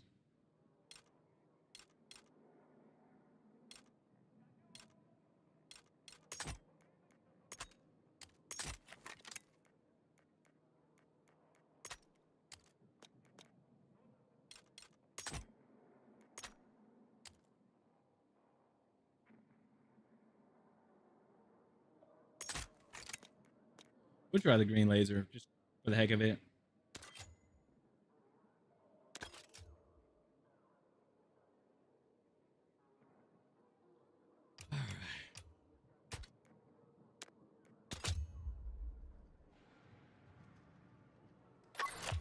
It's gonna be weird, but we're gonna try it.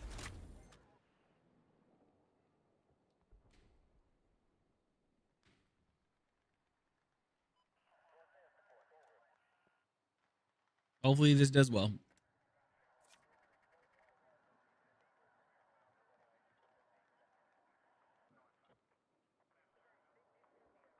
Ooh, 1,000.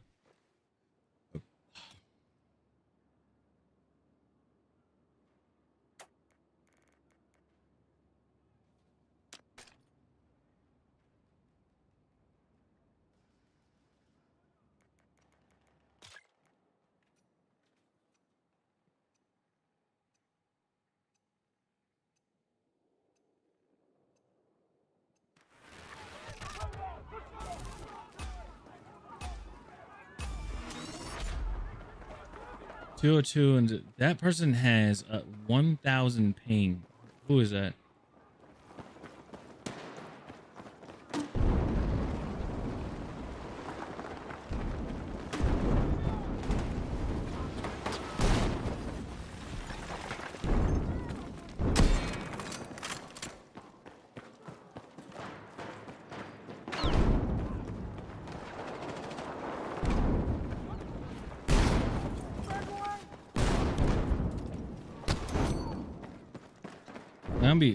I'm gonna be 1,000% honest.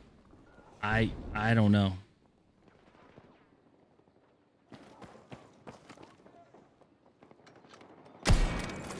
I wouldn't want to play with. Honestly, I wouldn't want to play with or against somebody that has 1,000 something ping. That's crazy. Yeah, I don't know. This person's playing on the moon.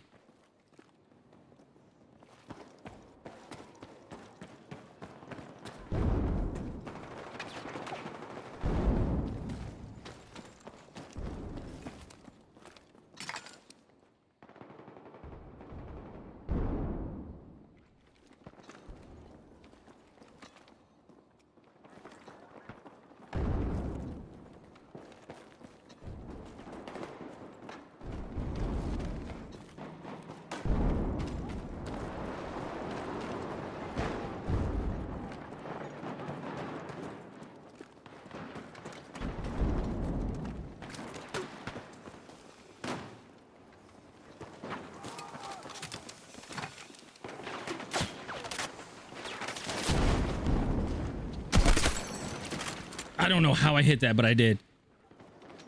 Wow. That was kind of cool.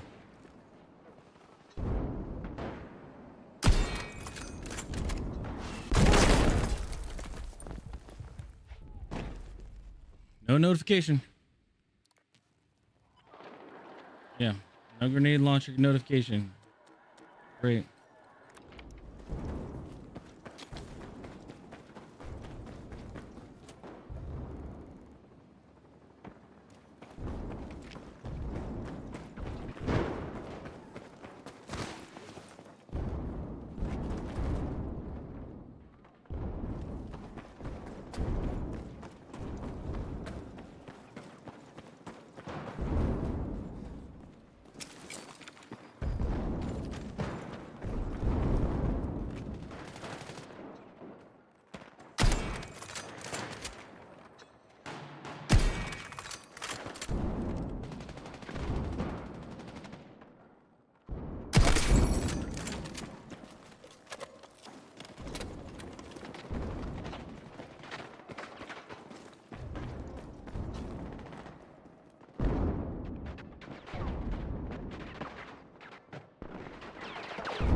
do I keep like?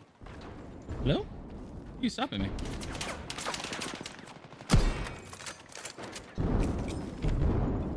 No, there's no way. Yeah, that grenade cleared.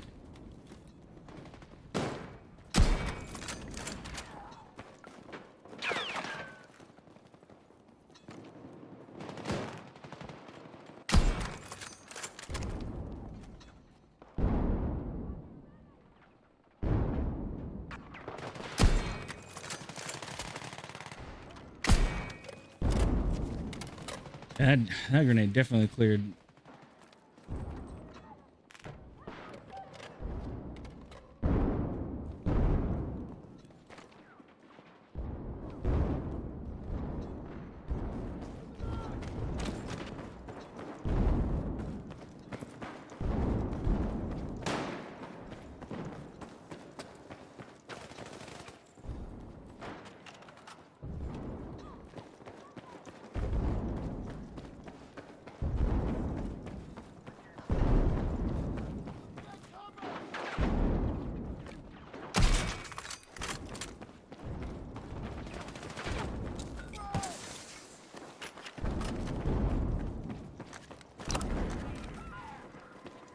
Oh goodness, everything is laggy.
I'm giving the grenade.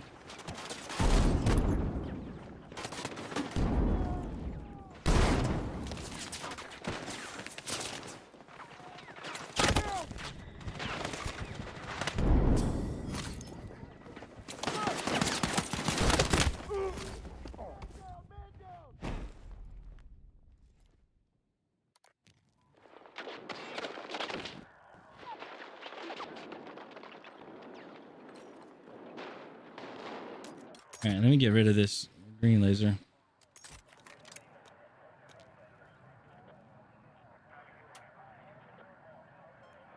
Did one person leave? They did.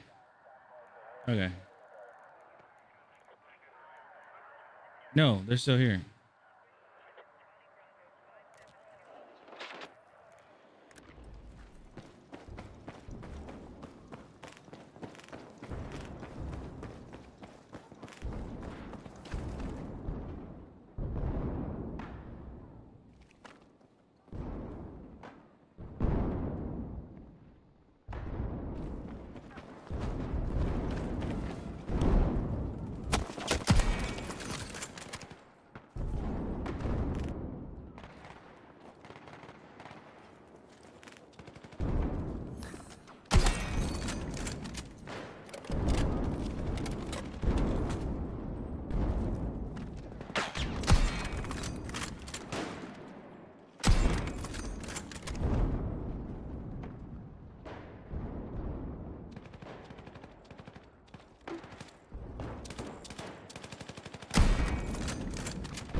won't be able to hit.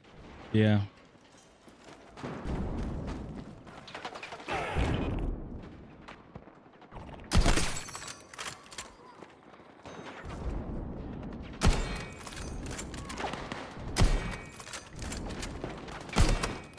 Thanks, teammate.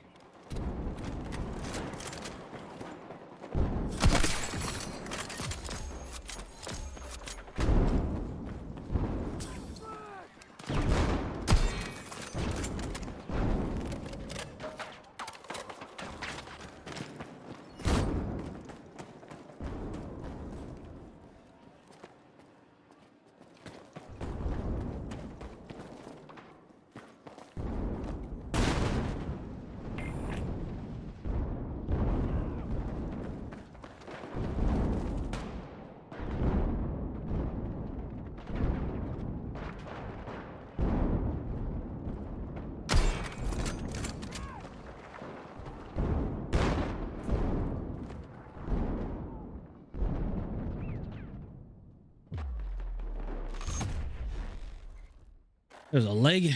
There's a leg in the way and everything.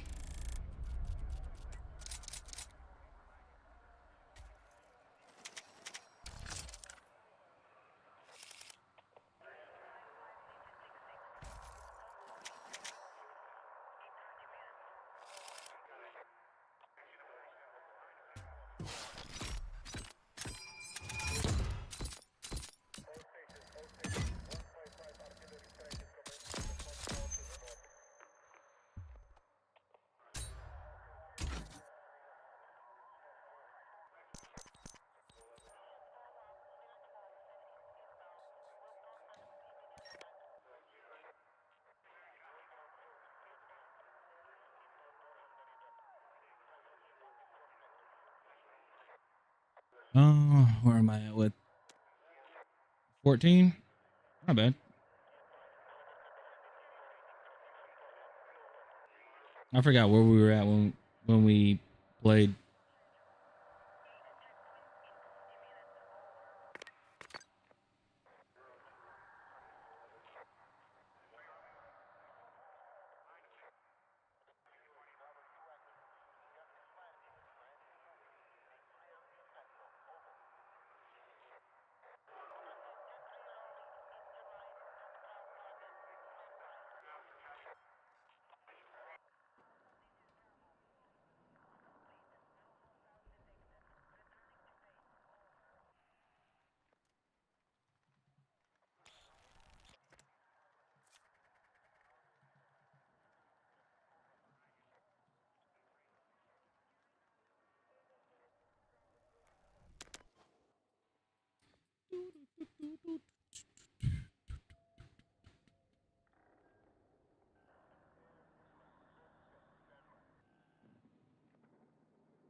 All right.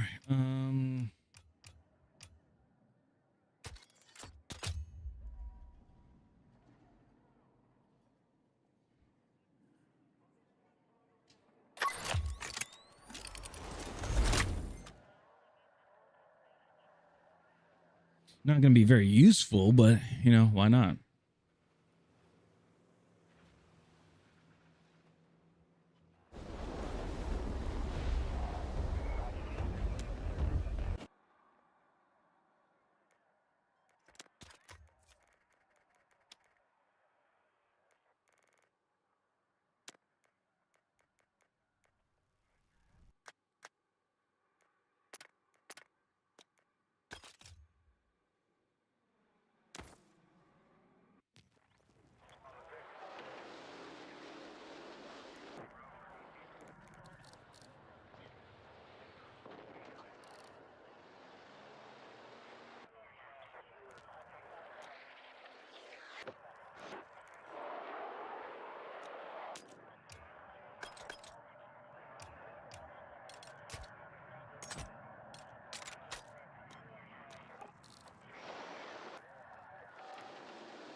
Cat, I'm not expecting to go positive. I'm just gonna be honest with you.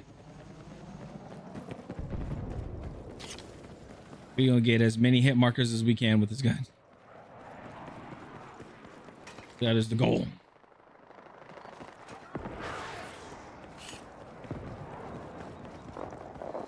Hit markers up the wise.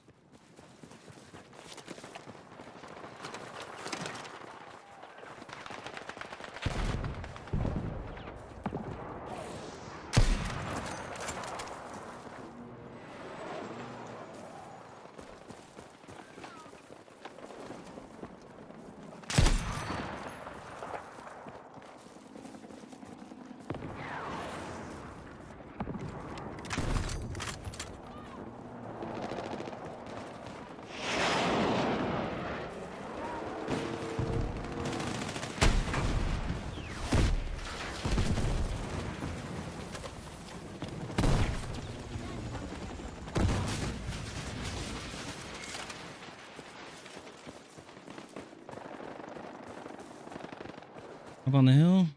Yeah.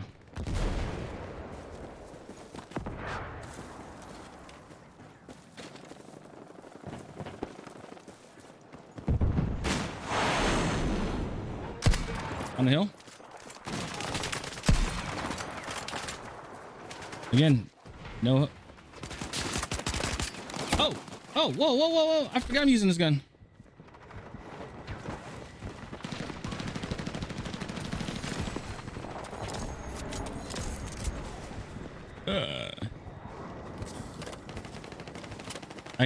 I gotta remember what weaponry I use. Jeez.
Get his ass. Get him.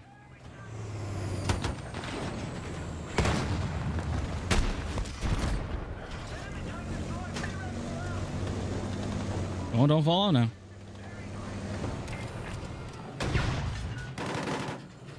Dude,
Okay.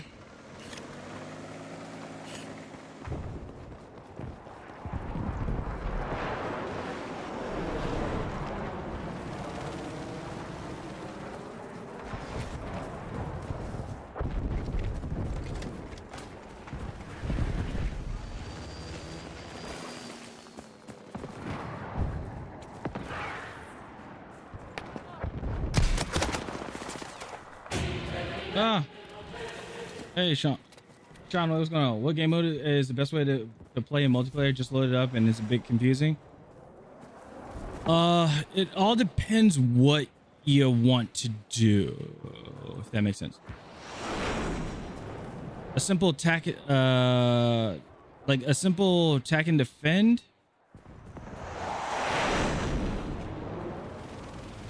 Yeah, simple attack and defend mode, breakthrough. If you want vehicles, if you want some infantry mixed with vehicles, dude, look to your, oh my God, really, look to your left, look to your left, look to your left, look to your left. Oh my gosh. No awareness. No awareness at all. Yeah, it all depends on what mode you, or what you want to do. If you want to use a lot of vehicles, there's conquest and escalation. If you want to do like attack and defend, where it's kind of linear, there's breakthrough. So it all depends what you would prefer. A little bit controlled is, I would say, like for first time players, I guess, a little bit controlled would be like breakthrough, because you don't have to deal with multiple points. You're dealing with 2 points. Either you're defending those 2 points or you're attacking those 2 points. That's it. That's how I see it.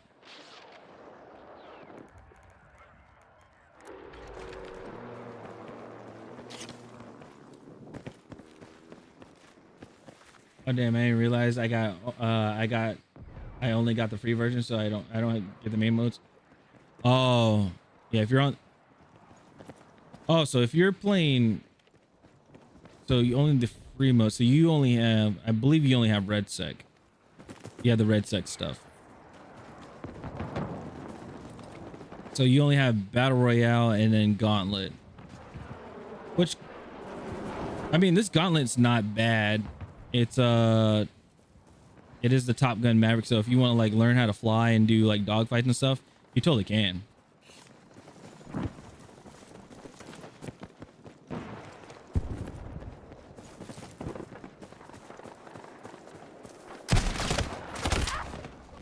That is complete and utter ridiculousness. You got some multiplayer. I'm not sure what modes you have though.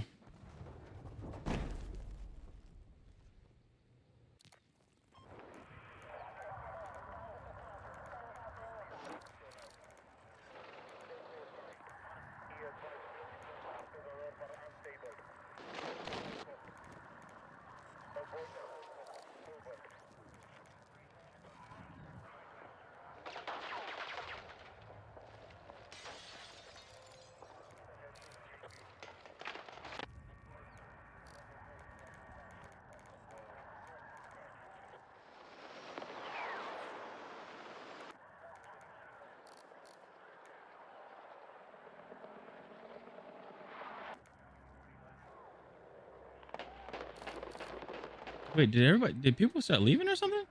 No?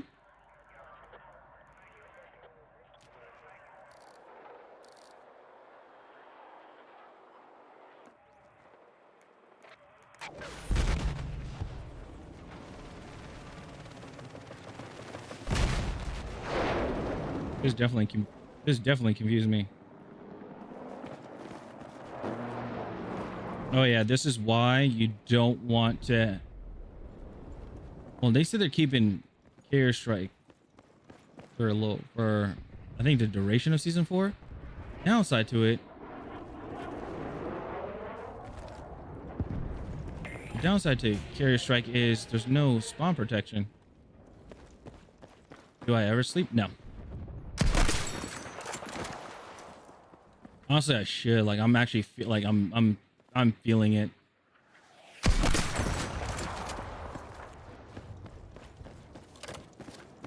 Hi, Hazel.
Guess that's what I'm doing now.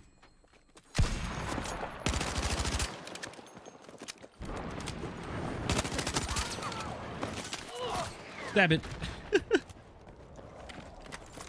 Leave me alone.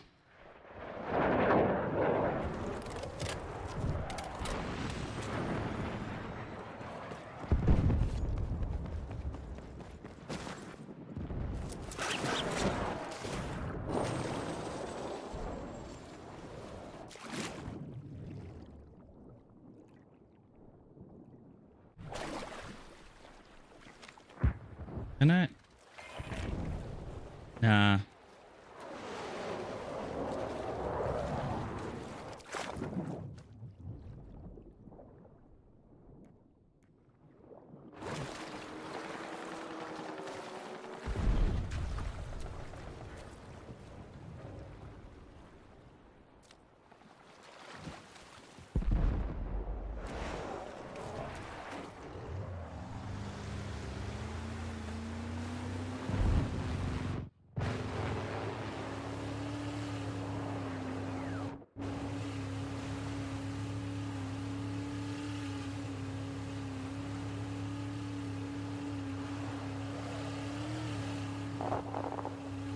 I guess we just... Goodness, what is with this?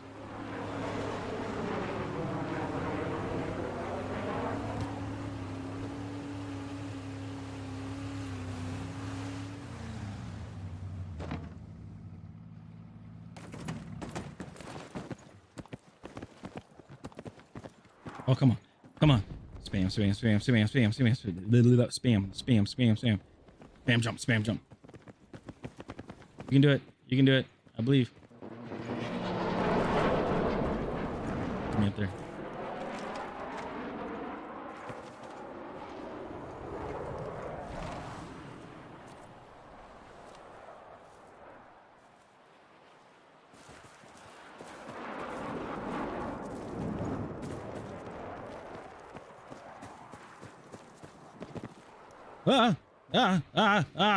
No.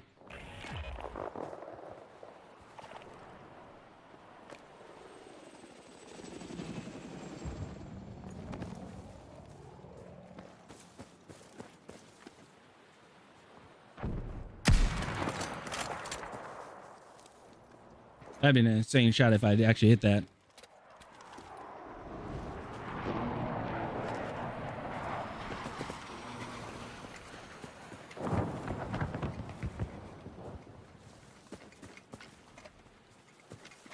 I swear I thought I heard it. I know I heard a jet.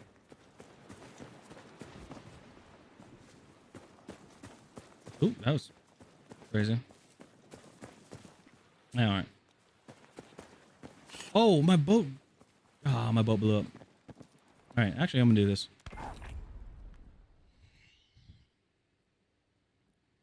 That sucks.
Oh, I can get my repairs in. Yeah, my repair points.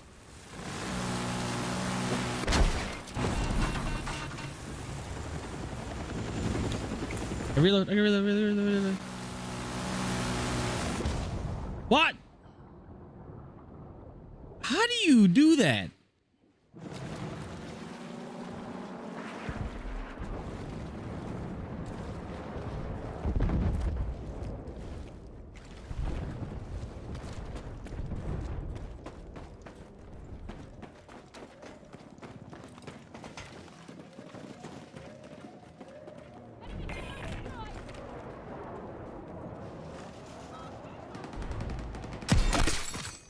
Oh.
Nobody's defending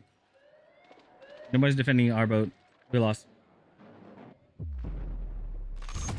Nobody was on our carrier.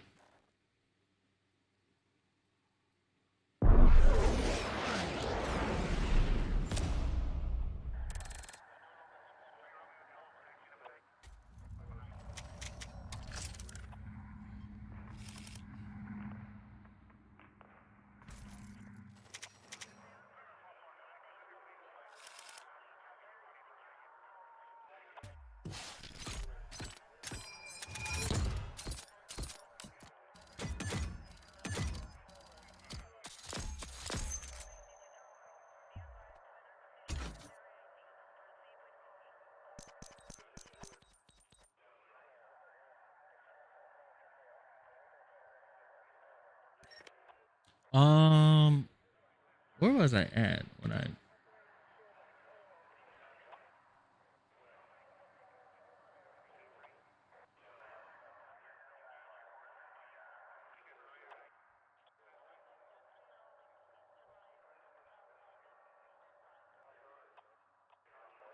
Oh, obviously my camera's in the way, so I don't know what level I was.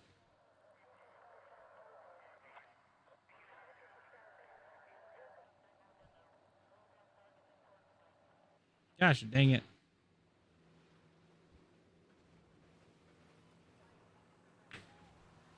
Yeah, I have no idea what level I was.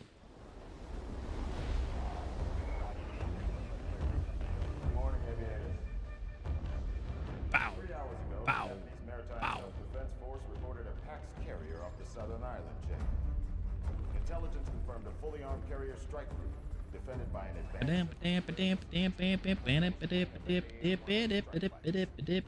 Your mission is to disrupt operations and control the combat airspace.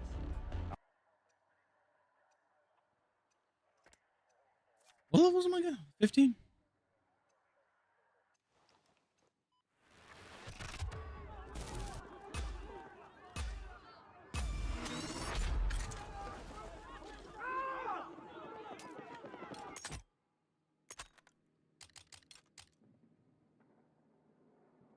Three to 10.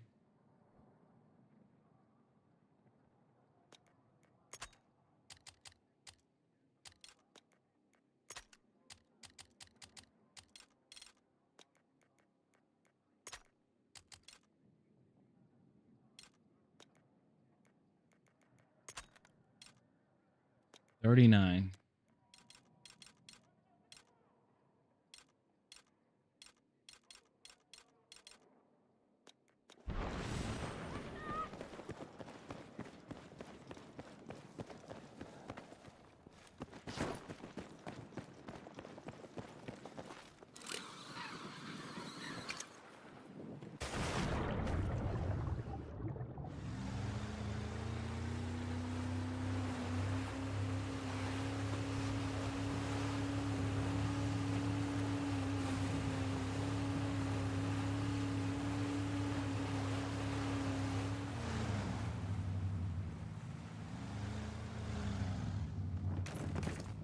Ah.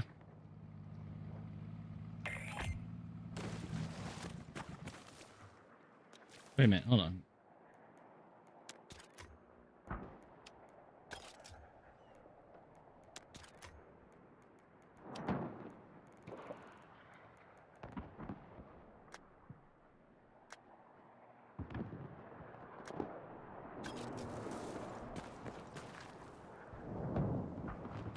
Digital is hacking.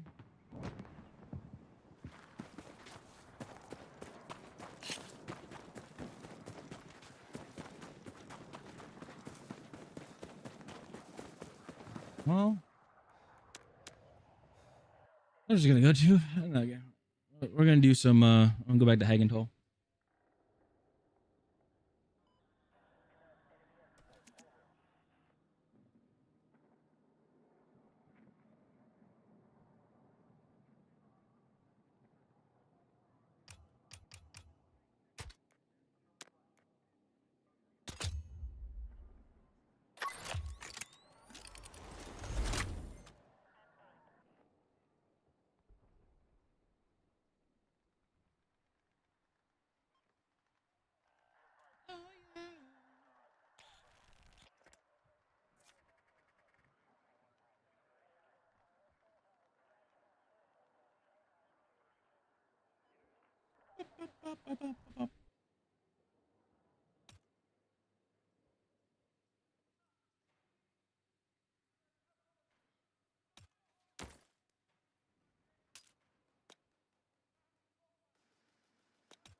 What server am I on where somebody has Chinese letters?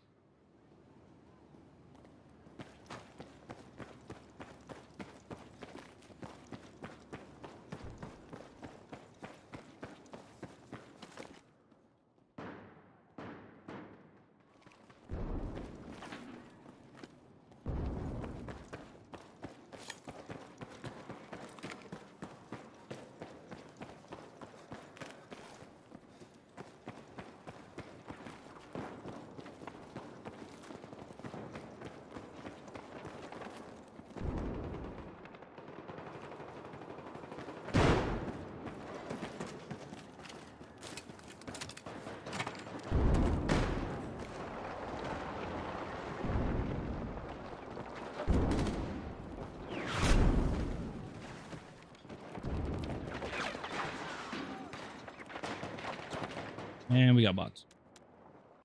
Nope.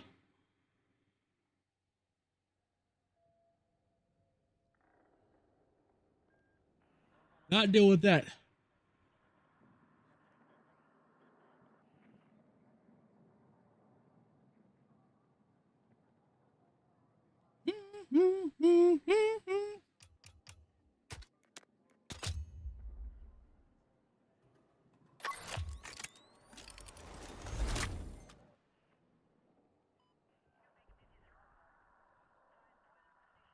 It's gonna put me in the same game.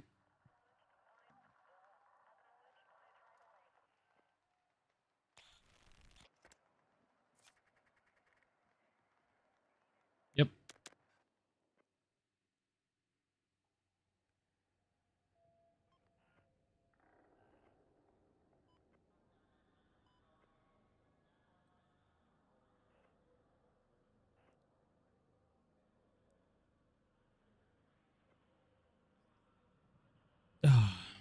Oh, black screen. Yay. Yay. We love these.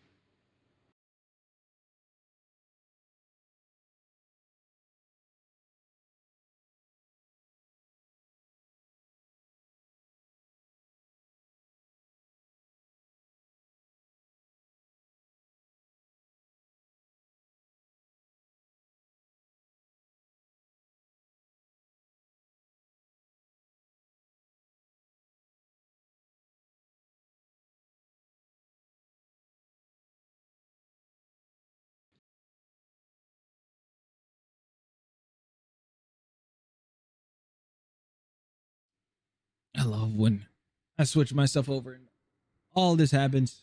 Yay.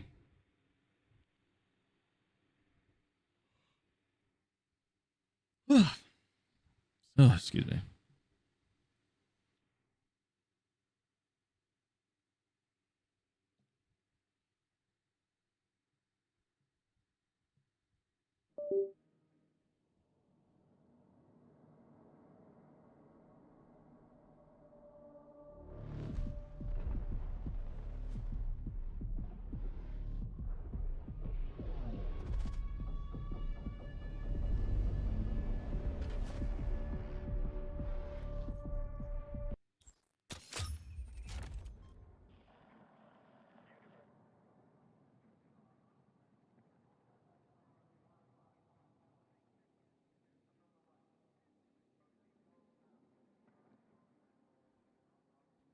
Excuse me.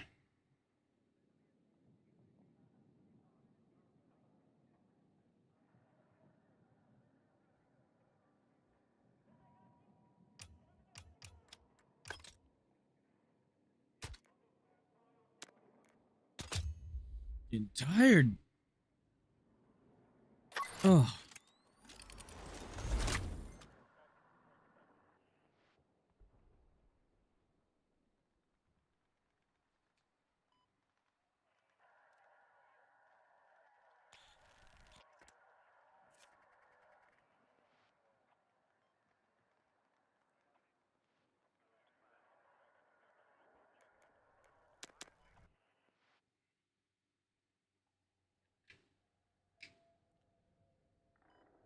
Bum bum bum dum bum bum bum bum bum bum bum bum.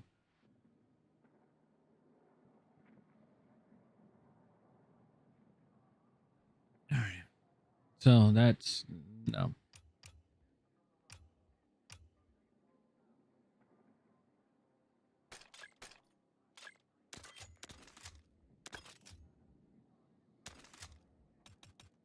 Where am I with recon or level 15? I can't remember. I want to say we were at level 9. No, level 11? Maybe.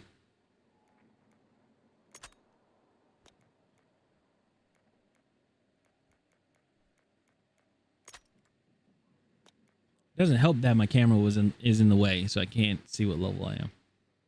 Or what level I was. Hmm.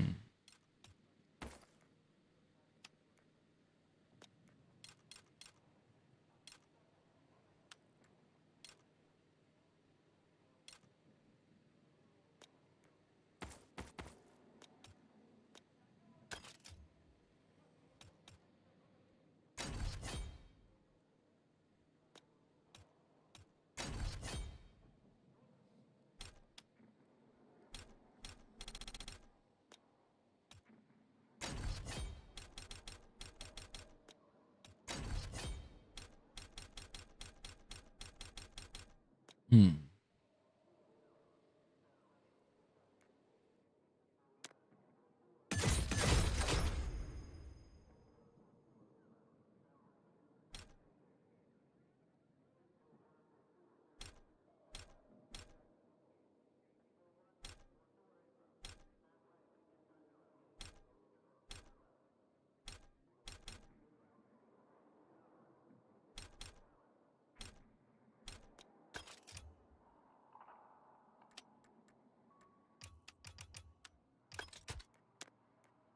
Is that match over yet? I hope so.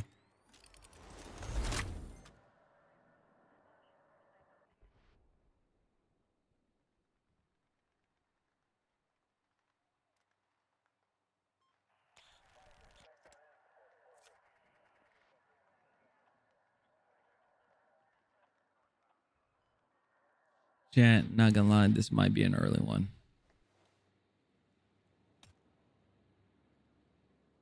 I'm just not feeling it. Tired.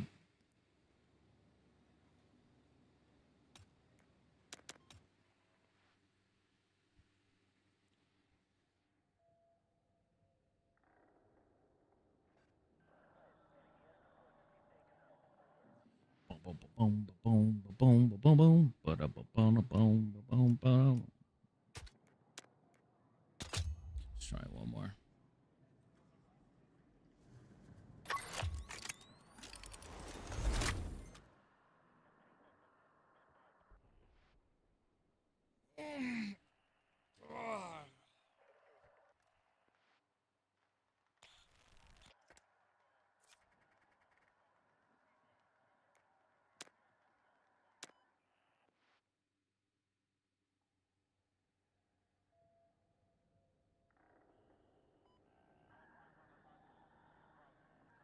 All right.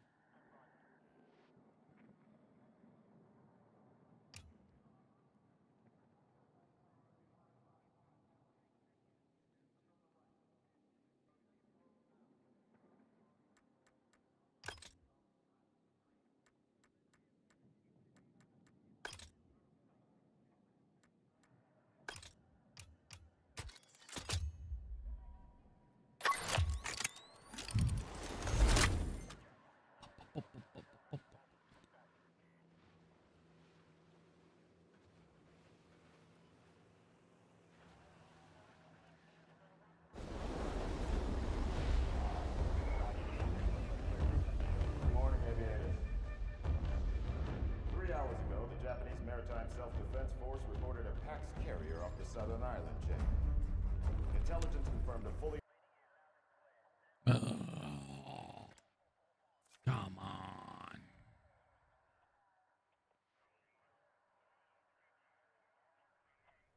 120. Oh, hell no. Nope. Nope. Not dealing with that. Nope.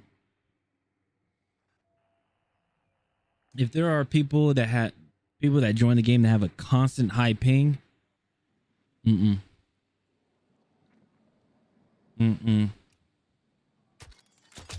not dealing with that. Not dealing with it.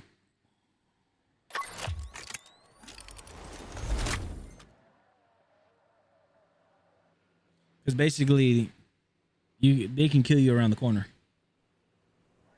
and you can't do shenanigans about it.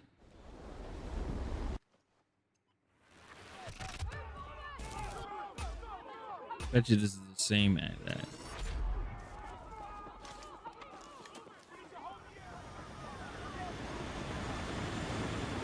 Yeah, it's the same guy. Nope. Nope.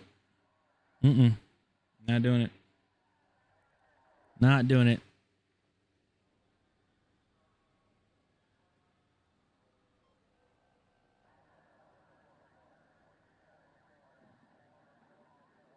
All right, we'll do one. We'll check one more Hagenthal. And see what happens.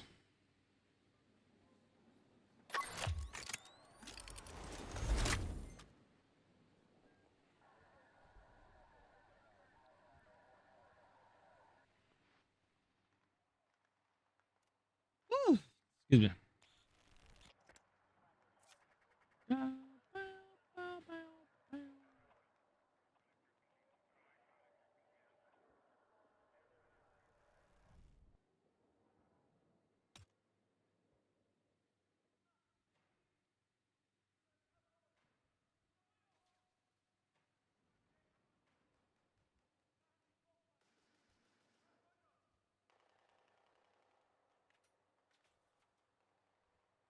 Game started.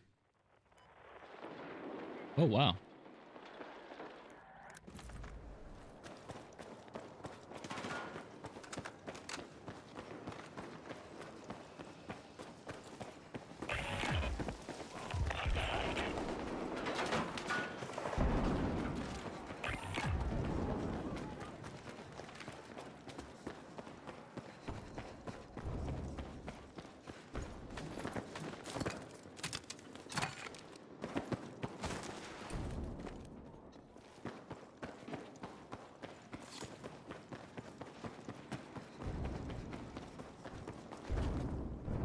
1818. Okay.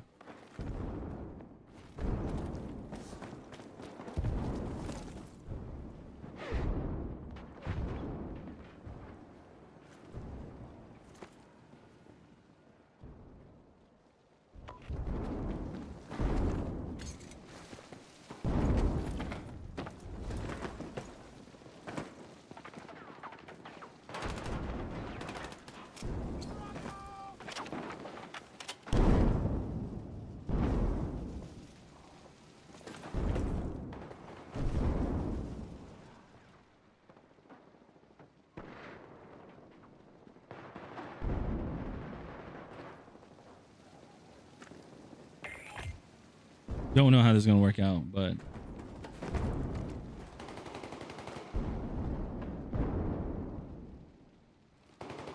and having a ×8 ain't, I don't think is a smart idea. Let's swing into the. Yeah, I don't. Definitely don't like that.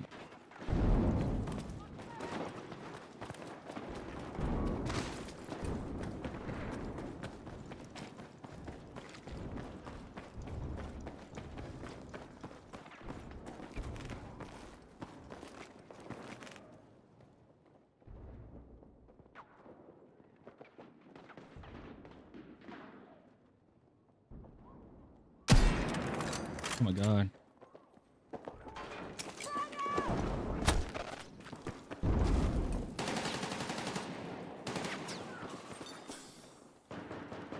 I need a medic!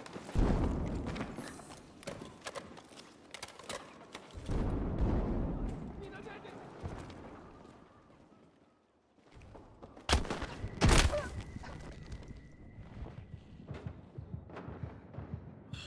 So stupid. Can't do anything. Can't do anything with this gun.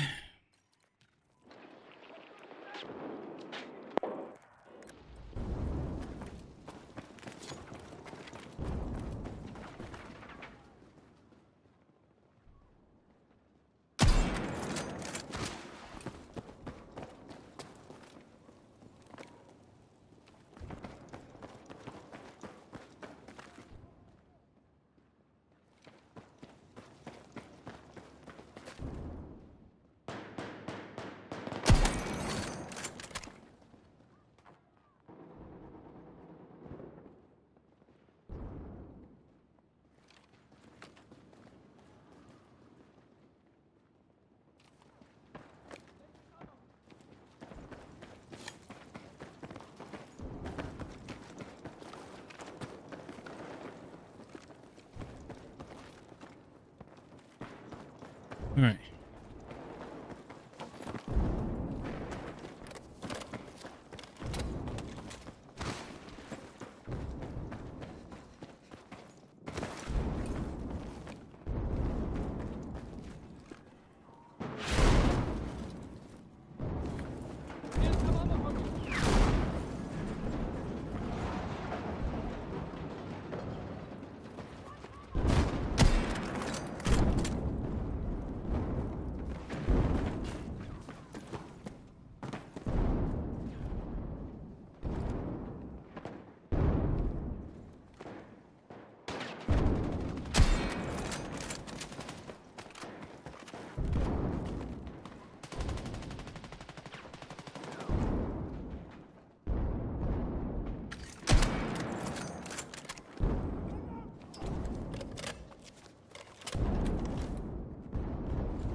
Really?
I think I thread that.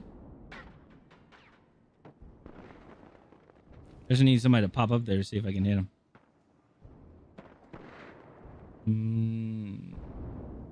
No. Okay, no.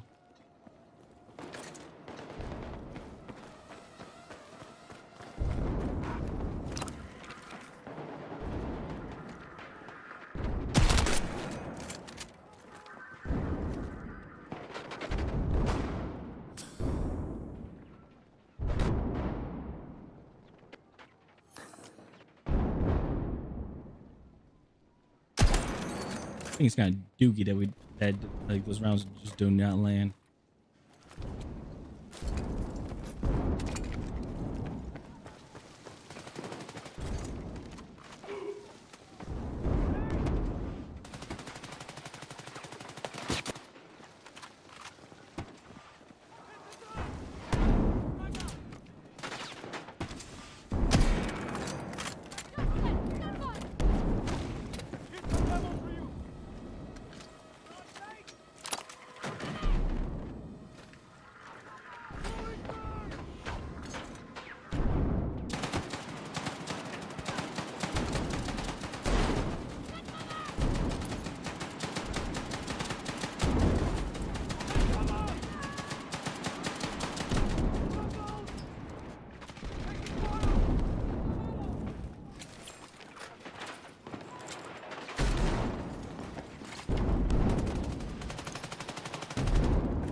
Destroy enemy gadgets. Oh, look at that. I got the thing. I got the thing that I'm currently using. The jammer.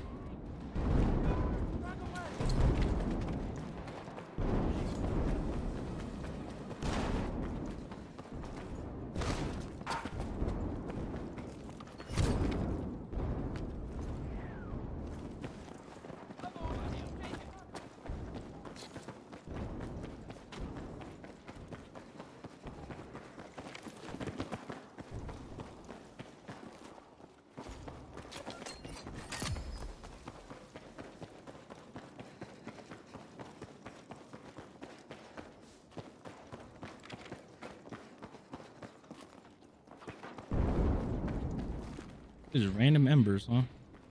Okay. Can't see anything over there.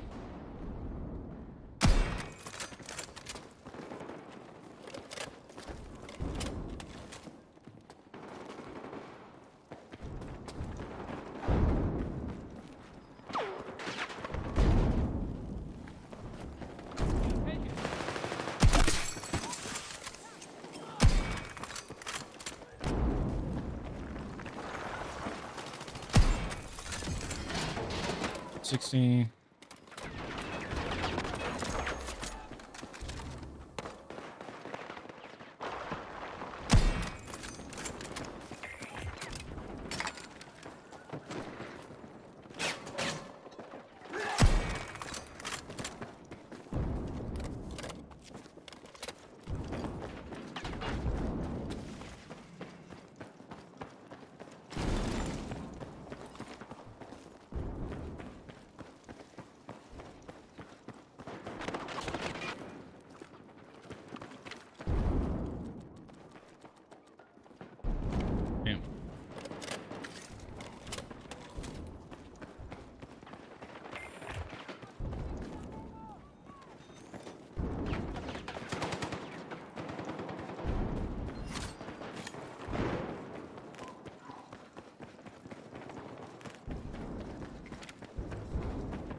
wrist is itchy.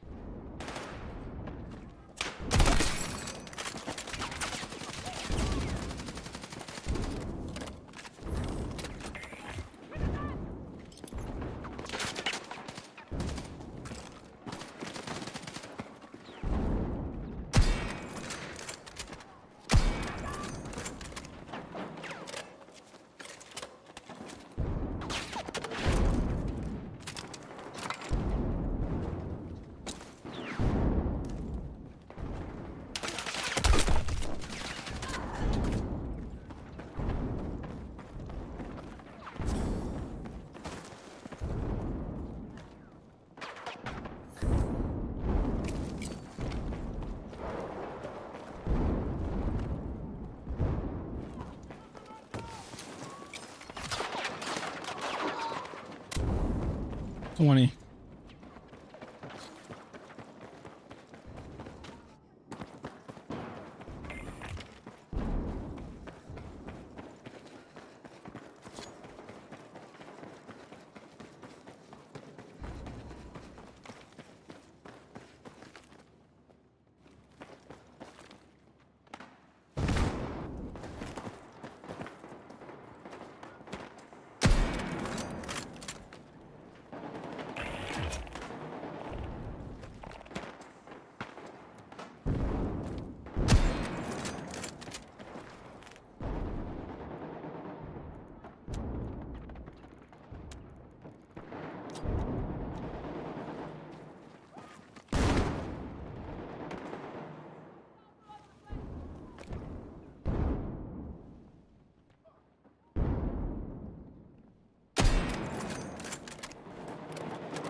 He was head glitching like a mug.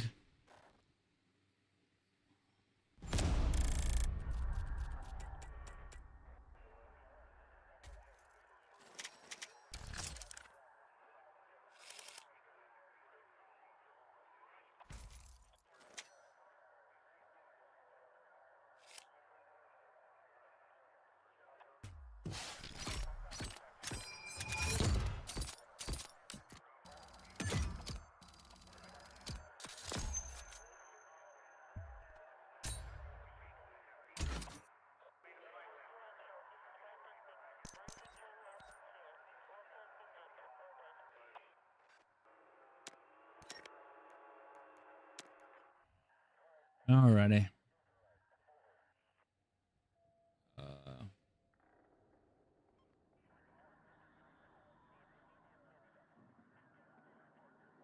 Okay. All